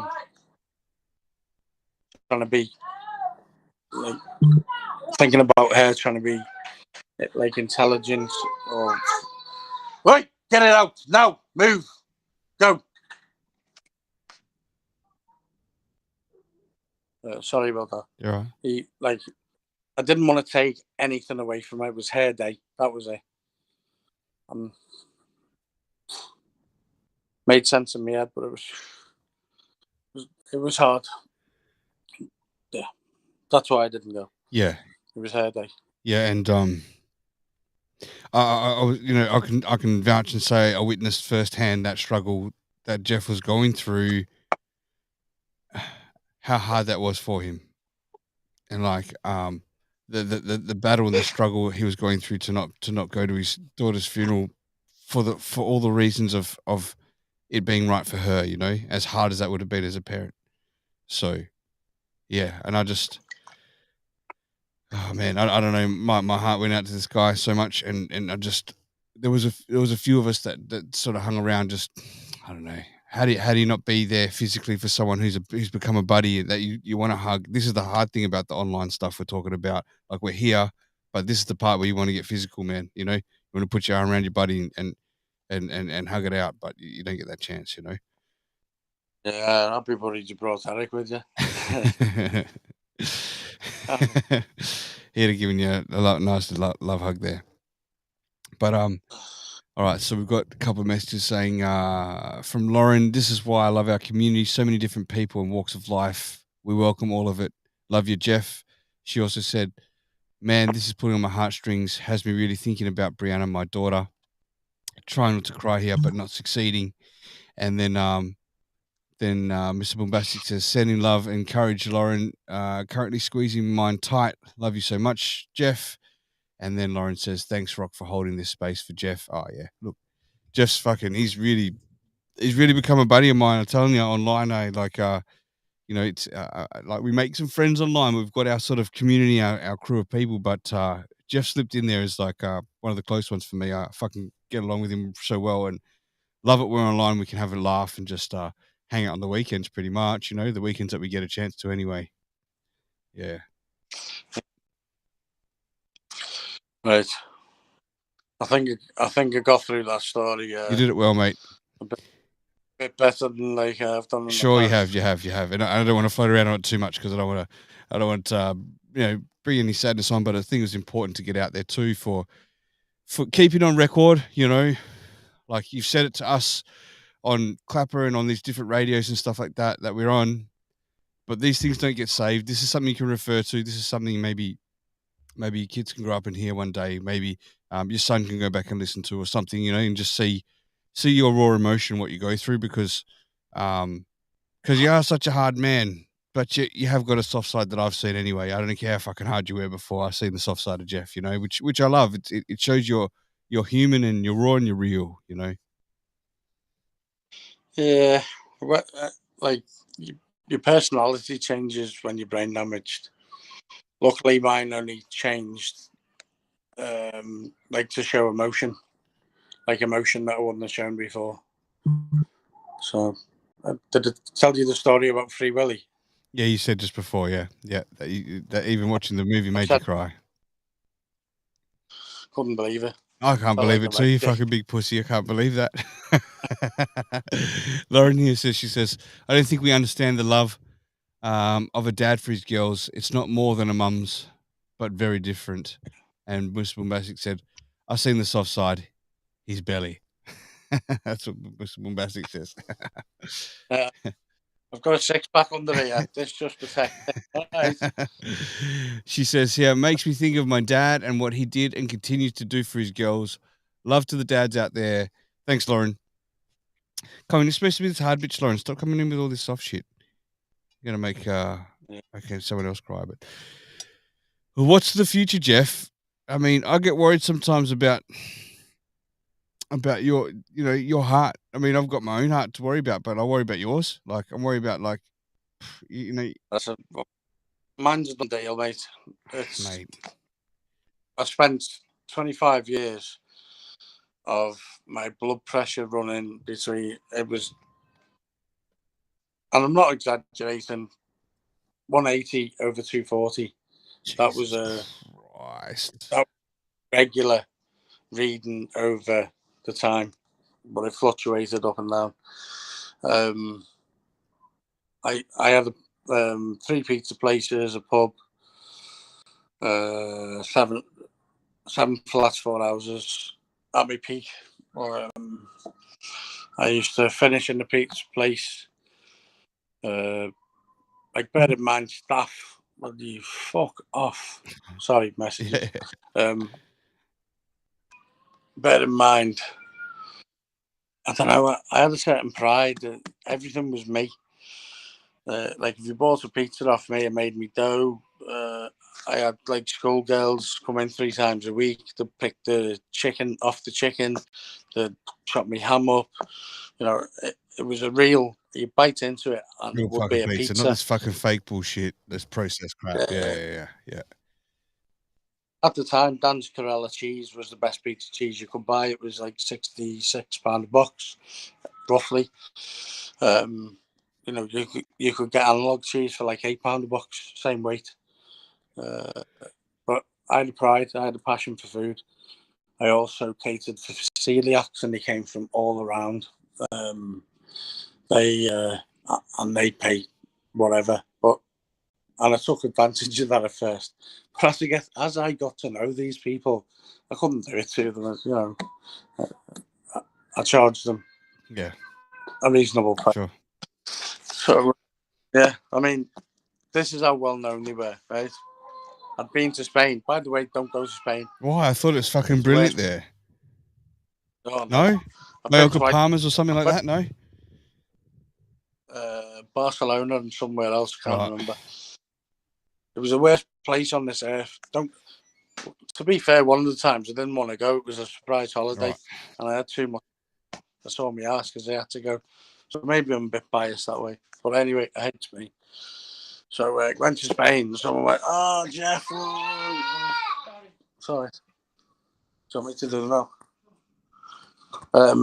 Anyway, so yeah. So someone, "Oh, Jeff, you know, your pizzas are brilliant and all this." I went to Thailand. Someone did the same thing. You've been to Thailand? Yeah, we've had this conversation before. Hang on a minute. Where did you go in Thailand? No, I don't think we have. Right, so went Bangkok, Pattaya, and got a plane down to Phuket. And on this plane had fucking holes in it. It was rusty as fucking everything. Jesus, what year was this then? Fucking hell. What year did it? Like, Grace was... So, 09, 010. No, because she was still a baby. I got her that Chinese suit. You know, we might have talked about this, but this might be my memory failing me now. I didn't know you'd been there. I always envisioned meeting you there, but not that you'd been there. Conversation. Fuck. Well, then my memory's gone as bad as yours. The dory fish. I told you about Greece as well. There. I knew that. I knew Greece. Yeah, I didn't know Spain. I didn't know Thailand. But yeah, okay. Someone had all the bouncers in Greece after them. Yeah, that's right. Yeah, you told me that one. Yeah. Go ahead. I taught the whole bike shop and was like, yeah, come on. we got a couple messages here. Lauren says, take care of that big heart, Jeff. We need you here. Bombastic says, to be fair, anyone that eats Jeff's food is bound to put on at least 3 stone. And then John Bombastic says, don't go to Spain in capital letters.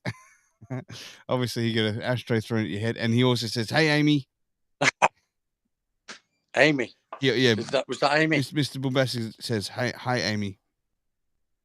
Amy? Yes. She said that. Yeah. You can see her holding her head down, ducking behind. No, I don't catch her. I can hear the voice going from left to right, though. But yeah, I don't catch her walking past. Yeah. Well, we're starting to get up to the couple of hour mark there, Jeff. How you going for time? You're right. Yeah. What do you want me to go? No, we'll do another 15 minutes or so, eh? Yeah. Could do another 2 stories. I know there's so many stories. I know we wouldn't get fuck all crammed into 2 hours. I know we wouldn't, but I don't know what I was worried about because I was a bit nervous. I know that's just the same as like when we talk on radio. It's just that there's other people listening. That's all. And then you get the replays. I think it's like because, like you said, I only found out what a podcast was a few weeks ago. Yeah, sure. I'm like, he's all right, this guy, but what a whopper on his PlayStation all day. If it's any consolation, don't even like fucking PlayStation at all. Or any of the Xbox shit. Lauren says, so glad I had a gap between clients to be here. Yeah, well, thanks, Lauren. We got Lauren coming up in a couple of weeks too. So glad to see the gorgeous mug, Jeff. She misses you. She's off social media, so she doesn't get to see you. Hey, Lauren, don't take the piss. I know, right, but I'm fucking funny. I can laugh the knickers off. All right. So, yeah, no, we haven't I'm had, also we haven't had, say that again. we haven't had chance to see the funny bit. No, we haven't. We're talking all serious now. But what's the future hold for Jeff? Like, what do you foresee the next 5 years? Well, I've got it off earlier. He said up to 5 years, but I don't know. It's not the option, is it? It's God's, so it's in his hands. I just keep going and try to. I know my kids are too young to hear some of the stuff that I have to tell them, Sure. but I try to educate them as best I can. And like when me and my mates are here, like Amy's always like, but like I try and educate them, like letting them listen to some of the conversations, because I might not be around to tell them in the future. This is where I totally ring a bell with you, man. Like I've had my heart attack, and my kids are still young, and I think part of me wanting to do shows on here is for them. If something happened tomorrow, they can still sort of see what sort of a larrikin their dad was. Like they can still refer back to some shows. They can see when I've got serious moments or joking moments, or pretending to have dick moments or whatever it is. Right? It's just all for fun. But I know what you mean by saying, oh, Daz is here. So Daz, thanks for the stories, and so sorry for your loss, Geoffrey. Daz Cowbell, I just want to give a special shout out to. Thank you, Daz, for fucking look. Thank you to all these listeners that pop in every week. But Daz, man, always dropping the comments on the YouTube videos. I want to do a show with you real soon, Daz, if we can, mate. Like if you got some time, this is the sort of live time that. But thanks for dropping in. I really, really, really appreciate it. But thanks for like the whatever, but I'm not here for any kind of sympathy whatsoever. Everything I've done, I've done, and I own. Sure. And it is what it is. You can only move forward from where you are. So, like, please don't say sorry, about the physical. He's just saying sorry for your loss, sorry for the loss of your daughter. Is what he's saying. Yeah. But also like. I don't take it too good, that's all, but thank you. So you got to learn to take it. People just giving their compliments, you don't have to even say anything back. It's just some people feel obligated to have to say something back for it. It's cool. These are good people listening. So Amy's just told me off as well. Sure. It's all right. You don't know how to take a compliment. It's okay. You'll learn. But from father to father, right? I understand about like our kids they're all young.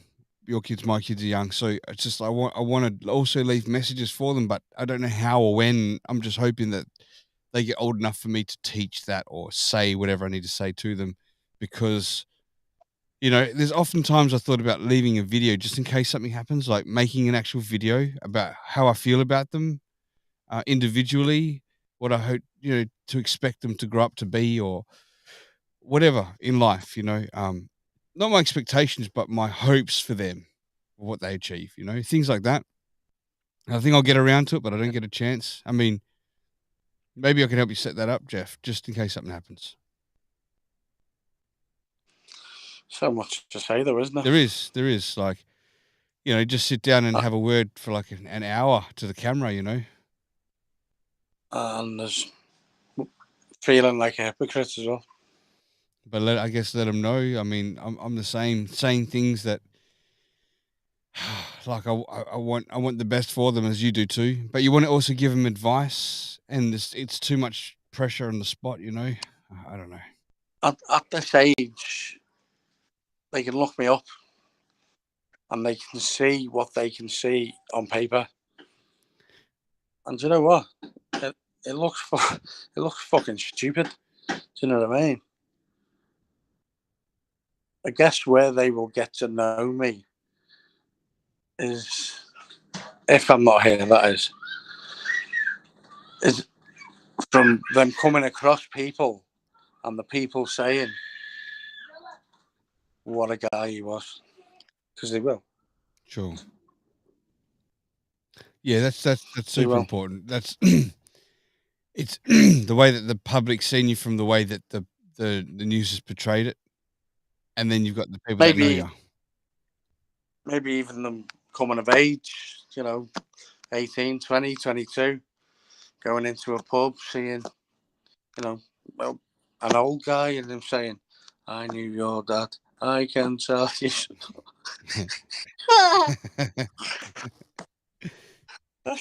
I can tell you some stories. That was one bad bastard.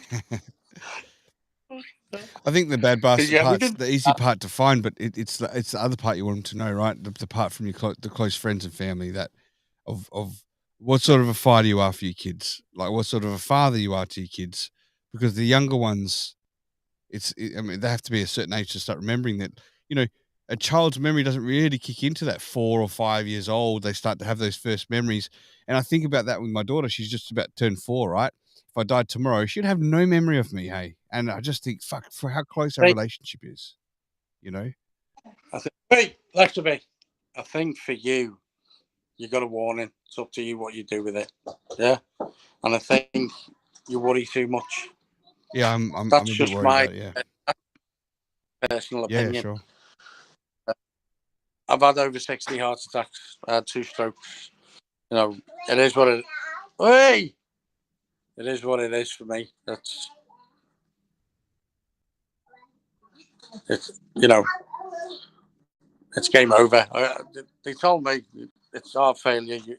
What they said is you've got a stiff heart. They didn't say what I'm about to say. I just surmise it. So if I have a heart attack that drops me, my heart being stiff is going to be harder to resuscitate, to manipulate. Yeah. If I have a heart attack that I go down with, I think that'll be game over. I also think if I change my lifestyle to try and lose weight, and that just depresses fuck out of me anyway. I think it'll bring on something like that. Like when people stop drinking or people stop smoking or stuff like that. You know what I mean? If I have, and this has been tried and tested over like 3 years now. If I have a drink, say once a month, sometimes more regular. But if I we done it just before Christmas because I wanted to sort the house out, sort Christmas out, stuff like that. I didn't drink for, I think it was like 3 or 4 months. Right. And I had 2 heart attacks in that time. You had 2 heart attacks in that time. They were only little ones. They're always only little ones. But it's pretty serious, man. Even if they're little ones. Well, when you've had between 60 and 100, you don't know how many. And I know what you said. Oh, they're angina, right? Well, angina's still serious, Jeff. Yeah, I'm not trying to flog it off like it's not. They were an angina. When I was 14, I had a girlfriend, quite serious-ish. She's now head of the A&E department, so she's moved on from there now. She's given me a load of injections because they test you to troponin. That's right. Troponin's up. I had a heart attack. They leave you for 14 hours, just sat there, tense as fuck. So I don't go there. So I hit myself with these injections and I go to bed for a couple of days. That's all they do, but they wait 14 hours before they send you. Fuck. And they don't feed you properly. I'm all about the food, look at me, Yeah, so, but fuck, it's just so serious, man, to leave. If it's serious, I will go to hospital. Well, when's it serious? When your heart stops? You know what I mean? Like, it's serious every fucking time. It is. It really is. Yeah, I suppose it is. But like I said, my blood pressure on that high for 20-25 What about now? years. Is it lowered now or like? Yeah, it's just above normal. Like 140 over 80 or something like that. That's not average. 140. Fuck, it's still higher. I think it should be. I think it's supposed to be. Big fat bastard. I know, but I think it's supposed to be 115 over 75-ish, around there. Yeah, or 60 is fucking pretty low, isn't it? I'll pass the fuck out. So basically, I forgot what I was saying now. Well, we're talking about all the heart attacks and about how you just jab yourself and go to bed for a couple of days. I mean, fuck. Yeah, it's more stressful for me to sit there for 14 hours. I get it. I get it. We So- got a message here from Bombastic. I'm gonna play that here. Hang on a second. I have to repeat it to you what it is. You know, seeing firsthand, Jeff, like recently, how him as a father, a partner, a friend, all of that kind of stuff. Despite all of his medical ailments or his history, whatever the hell it is, to see him still manage to get up, raise his kids, and I'm telling you, he's doing a fucking fantastic job. Raised them with discipline and all that kind of stuff. To a new father, is nothing short of inspirational. To see it firsthand, I sat there in awe of the man. He can only use one arm, and he's still cooking for the kids when the missus at work. Inspiration. Also, I am going to say sorry as well, Jeff. Sorry that you're so ugly. All right. So Bombastic, he says, seeing firsthand how you are as a father, as a friend, as a husband, is inspirational. How you've only got one arm to work, and yet you're still doing these things to help out with the kids and help Amy and things like that. Is inspirational. And he said he also does want to say sorry for being so ugly. That you're so ugly. He said that's what he said. Yeah. So. Yeah. That's because no one can see you. And he says also, I 100% will. My mum loves this guy to bits. So yeah, his mum loves you. Yep. Baby.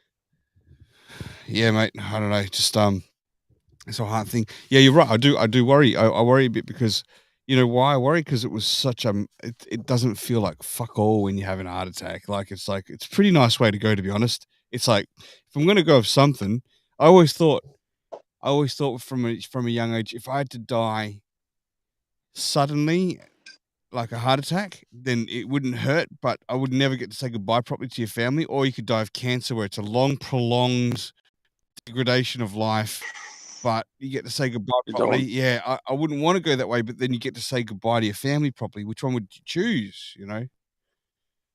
I mean, well, I think the cancer side of things, all right, it goes against my religion, but I think I'd set a date, and obviously I'd tell the nearest and dearest. I'd say me goodbyes and I'd off myself. How would you do it? I wouldn't go through that. Just tablets or something? Tablets don't work anymore. Yeah. They've done something to tablets now. It doesn't work anymore. Right. That's a hard one because it'd have to be a very tall building or a very fast train or something, Yeah, you know? right, I get you. It's all terrible, this whole But that's just stuff in my head. I haven't thought about it. Yeah. Why'd you have to make me think of stuff like, where was the funnies we were supposed to be talking about? Say for another time. We got too serious this time, in this couple of hours, and I knew it would go fast. This couple of hours, Daz says, "Hey Josh, my friend. Yeah, it's so good to have Daz Cowbell around. What a fucking super nice guy. I can't wait to speak to you, man. Boombastic's coming up too. We've got to organise one with your dad there, Booms, when you're over in Rwanda coming up. Oh, I don't know if it was Instagram or Clapper, but there was a clip of your dad seen it this morning. And yeah. I saw that too. That was that was a Clapper. Oh, it might have been Instagram too. Yeah. I think it was Instagram. I've started using that more as well. Sorry? I've started using it more. Some of the stuff on there, wow, it's hilarious. On Instagram? Oh, yeah. Wow. I don't mind Instagram. I used to hate Instagram, thinking, what the fuck is this stupid fucking social media thing? Because it's all about posting pictures of yourself and shit. But really, it's not. I don't even barely use Facebook now. It's all pretty much Instagram for me, and it's my message things. It's where you'll catch me. I was pissing my knickers at 2 o'clock this morning watching some of them funnies. Now that I know that you're into it, I'll send you plenty of clips, mate. There's plenty of shit that I send people. Some good shit. You know what catches me, though? Fucking TikTok. That catches me big time. Today I had a real lazy day at home, right?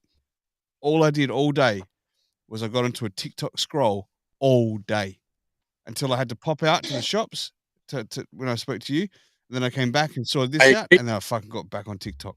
Crazy. He with you, right? But then when I've watched like 3, 4, 5, 6 things, like I start thinking, oh, someone's gonna know what's on here, because it really is a pedo's playground. If you go onto not the little videos, onto the live bits, Oh yeah, like yeah, they are girls my daughter's sure. age. It allows 13-year-olds. That's right. It's disgusting. Yeah, I don't go for any of the live shit. I'm actually the algorithms picked up what I like to see now. So it's a lot of Joe Rogan clips, a lot of historical things, a lot of UFO stuff. Like I just get caught on that fucking thing. I just keep swiping one after the other. Hey? Is that why? Because you mentioned an algorithm, then I get like a lot of like trucker stuff and like nature stuff. You know, like lions trying to kill stuff.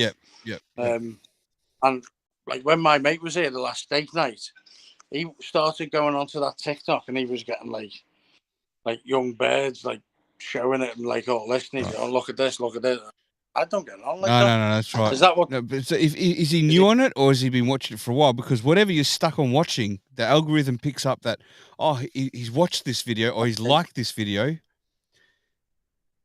So it'll start to put more in front of you like that. It'll still put the odd thing in front of you that you don't like or that you haven't liked, so that way it'll test you if you like it. Oh, is it constant? Yeah, well, no, I don't get any of that shit, mate. Nothing. No, I don't. No. Amy said to me ages ago, I don't like it. Yeah. No, mine's all like extraterrestrial stuff, historical things about the pyramids. It's a lot of Joe Rogan podcast clips, which are really like sort of scientific stuff. Like I fucking love it, and that's why I get so caught on it, because it's putting in front of me what I like. You know, Lauren says Clapper was awful. I'm no prude, but that shit was gross in there. Yeah, Clapper's fucked like that. Clapper really is fucked. Actually, there's another one, Jeff. There's another app. You can stop the D&D stuff. Yeah, I'll put the filter on. I don't want to see it. I don't fucking go in there for that shit, because I've got kids, mate. Like if I open it up, I don't want to see someone sucking off someone else. Well, not on fucking Clapper anyway. There's another one called Fan Base, like that. Oh, there's Paul Vardo, but it's good. It's got all the latest. Amy said I should go on that OnlyFans every time I eat my dinner. Only fatties or something. It's all right. Jeff's got he's only got one fan anyway. He's got only fan. There's one called Fan Base, right? I don't know if you can see that, but I'll send you the link.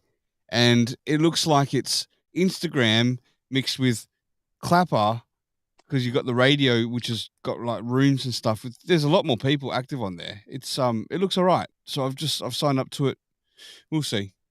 Do you want me to tell them the story about that little chink in his triads, or wannabe triads? Go on. Which one's that? With his house, and I painted on his house. Go on. Do you want me to tell them that one? Go on. It's fucking funny. You must admit. Years ago, I don't know how I met the. Oh yeah, I do. I lived in the poor area growing up, and I was hard working. I had my own businesses, and I had all this money. Didn't know what to do with it. I used to lend it to drug dealers, yada yada yada. That's how I fell into everything. But anyway, this guy in Liverpool, heavy guy, he said, I've been trying for a couple of years to get this money off this fucking. Can I say? Can I? I'm married to one, so you go for it doesn't fucking amaze me. You can say it on here, it's fine. Trying to get my money off this fucking chink down there. Got a chance at everything. Fucking put his windows in, all this kind of stuff. He even got his home address here. Just cannot get the dough off him. 35 quid he owes me. He says, you're a fucking rum bastard. Your game is a badger. He says, let's see what you're made of. Get me money or don't. He said, that's whether you're working with us or not. Because he wasn't sure about me. And I was kind of, I didn't kiss anyone's ass, if you know what I mean. Yeah. So anyway, I said, go on, then I'll have a go. There you go, Jess, all that. So I goes down with a mate of mine. Hey, Amy. It doesn't matter. Right. Anyway, goes down with a mate of mine. So walks into this restaurant. I'm not joking, yeah. If you've seen James Bond and like Odd Job and like that 4 foot little chink there, but like 4 of these little chinks with dicky bows on. Absolutely, they were all like brothers to spit of each other. You know what I mean? Well, it's made the introductions. How would you like to pay me? Yeah. There, mate. I come over on the banana boat. You can Google me. I can't remember his name no more, but he actually could Google him. He did come over on the banana boat. I'm a self-made man. Tell him to fuck off. He's getting nothing. You want this dance? You dance with them. Right. I'll see you at 2 o'clock tomorrow. I'm not fucking stupid, am I? You know what I mean? They might be 4 foot, but like there's 4 of them. And I'm yellow. You do not mess with the yellow, even if you do think they're a dickhead. Right. So anyway, goes out, gets back in the truck. He's like, what are we going to do? He said, how come we didn't turn the restaurants over and all that? I said, no, don't mess with the yellow. Where's B&Q? The fuck do I know? Never been out of fucking Liverpool, have I? Well, typical. I was like, right, B&Q, let's go. B&Q. 4 fucking 5 litre paint like. Goes to his house. Wow. Never seen nothing like it. Wow. Detached. And they're all detached on the street. They've got fucking trees in the garden and everything, you know. Wow. Banana boat. Cheeky bastard. Anyway. Walking right round his house on the corner of the road. Oof, lovely out here. Right, get the paint. Letters the size of fucking Eric because he's only a bit littler than us, isn't he? Right? Bought with drug money right round his house. nearly run out of road.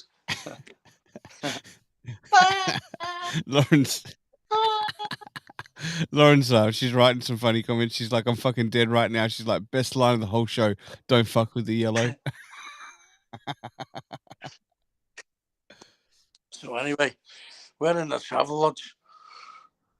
Oh, by the way, any travel lodge in the country, in the UK, you don't have to stay, but you can just go in and get the all-you-can-eat breakfast for £7.50. Brilliant. Anywhere in the country. Just walk in, boom, boom, boom. Lovely.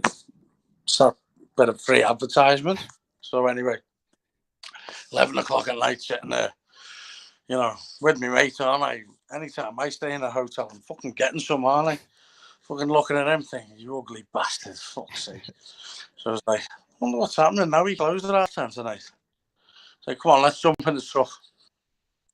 Goes round, pulls up the corner of the road, all fucking trees and bushes in the way and everything. Should have seen these houses. Oh. How's a look? Wow. Hasn't he? And he got these nips. Fucking dicky bows off, shirts open. He's got them all with hard brushes, haven't he? He's trying to scrub this fucking paint off his eye.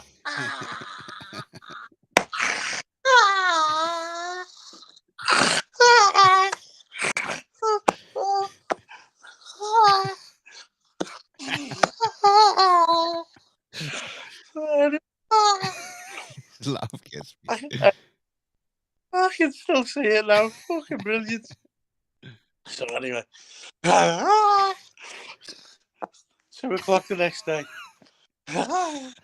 Walks in the restaurant. These nips stood there like that. Walks right past them. Don't even knock, open the office door. Said, I'm here for the dough. And yeah, you fucking bastard, right? You fucking goes to the safe. Clearly been the bank because it had the red fucking thing around him in 2000. Yeah. Yeah. Dirty man, you fuck off. You don't come back. I'll never do business again. Fuck off. You fuck off. Oh. So I takes it back to me, mate. And he goes, Been trying to get that for nearly 2 years. How the fuck have you done that? Trade secret. I didn't get it anyway. It's just there. He's like, there's your $5,000. I said, you're all right. He said, one day, you'll tell me how you got that. If he watches this, you'll know. But I still haven't told him. Fucking brilliant. Oh man. We've got some people like laughing at your laugh here, and they're saying, they're laughing at what you're saying. Jeff's about to get cancelled. Again, yeah. Huh? Say that again. Oh no, Lauren just said Jeff's about to get cancelled, like with a laughing face because of the story he just told. That's funny. No, you're not. Not at all. Like saying, she's just making a joke.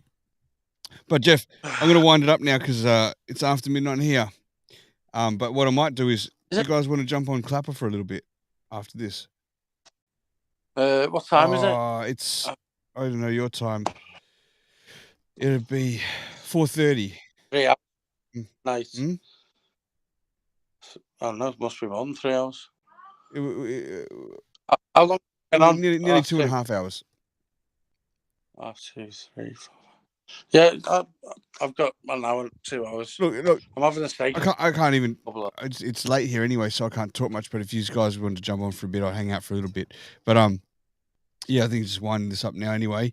But let's do this again, Jeff. Let's go because I know there's so many more stories. It's 5:04 p.m. Mr. Boombastic said.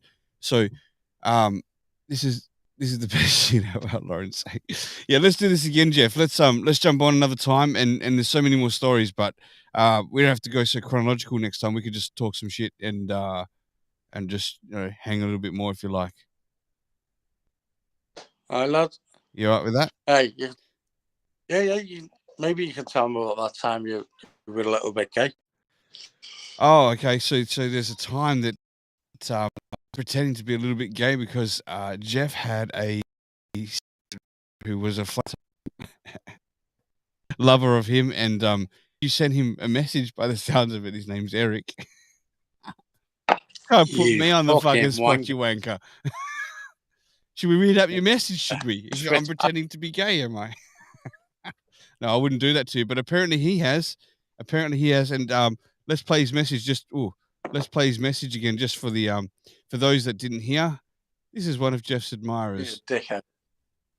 Hi, Jeff. Hi, Jeff. It's Eric. I just want to say hello. Just wanted to say hello. So there you go. That was Eric. That was at the start of the show though, but I just played it again now. But thanks, Jeff. Thanks for your time, mate. Hang on. Shut this down.